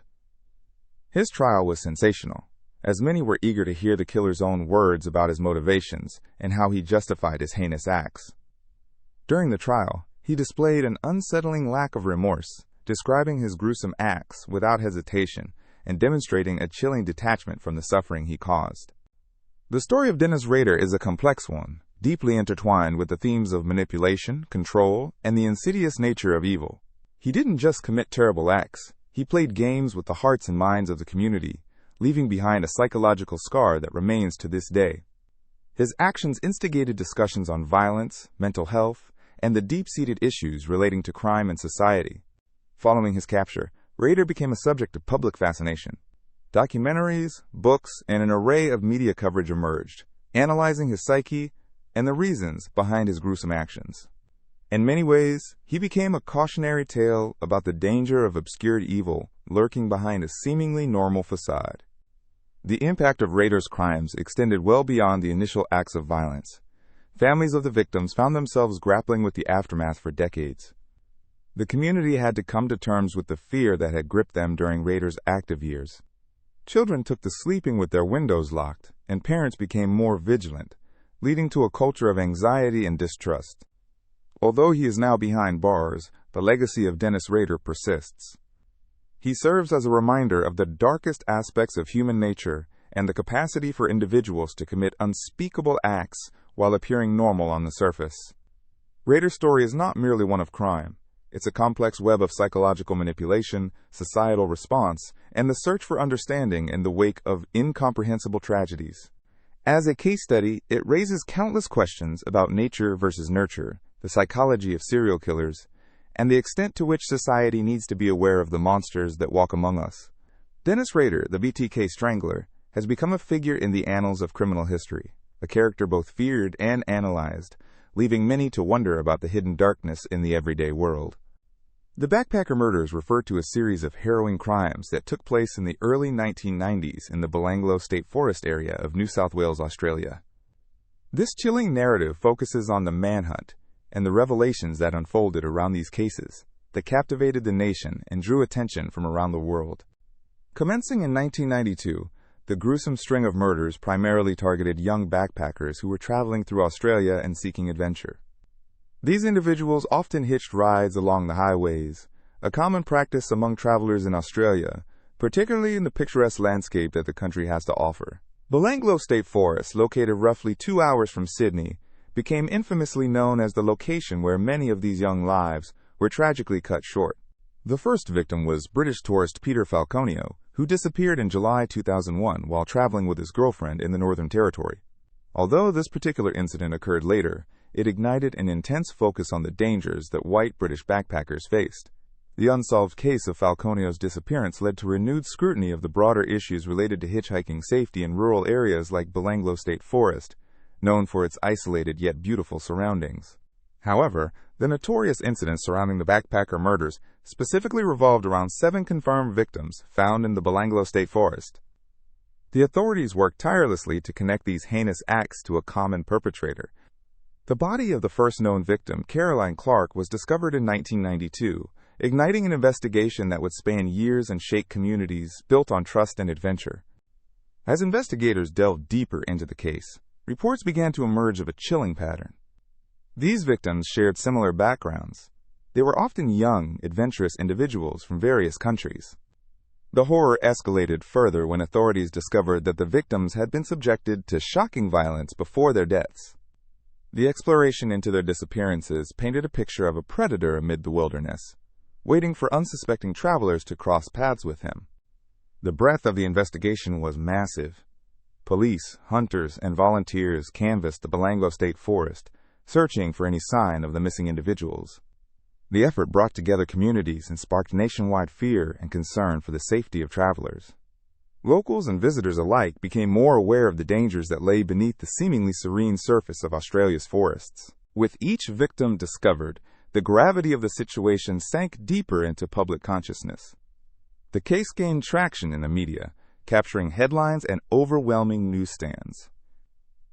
The investigation was marked by a relentless pursuit of justice, tempered by the painful realization that their loved ones might never return home. In a chilling twist, the case eventually led investigators to Ivan Milat, a man with an extensive criminal history who was living not far from the Belanglo State Forest. Eyewitness accounts and evidence began to link Milat to these gruesome acts, illuminating the dark nature of his character and the depravity that had unfolded within the forest's embrace. It was as if the very ground itself was stained with the memories of those who had been lost. Milat's arrest in 1994 was just the beginning of a long legal battle that gripped the country. The trial that followed revealed harrowing details of his life and the brutal nature of his crimes. Testimonies painted him as a cunning and remorseless figure who had lured travelers into a false sense of security, only to unleash his malevolence upon them. The trial captivated public interest.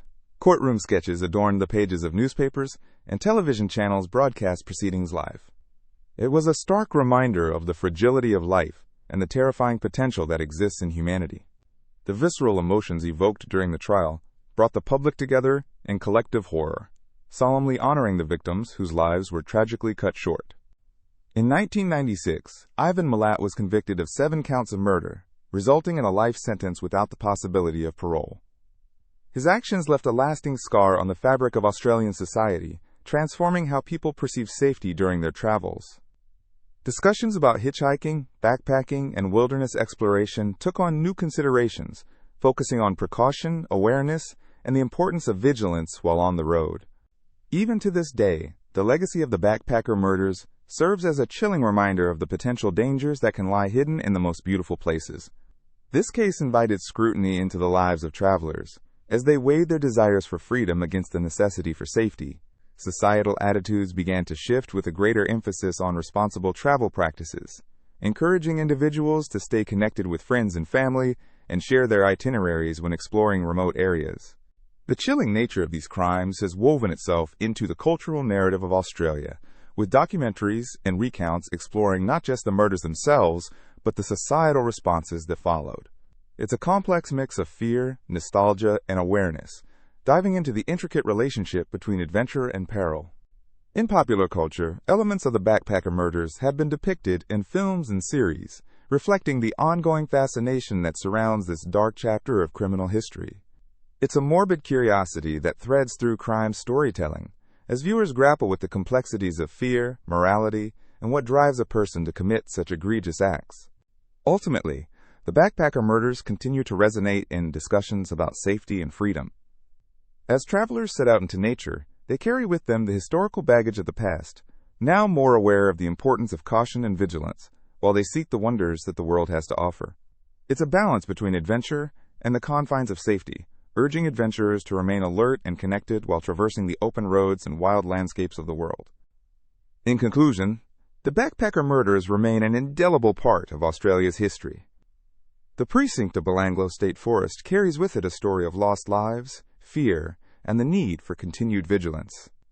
As tales from the past echo in the present, travelers are reminded to honor those who came before them, to cherish their adventures, while also respecting the inherent dangers that can accompany the pursuit of exploration. It is a narrative that reflects the complexities of human nature and the timeless balance between adventure and safety that travelers must navigate in their journeys.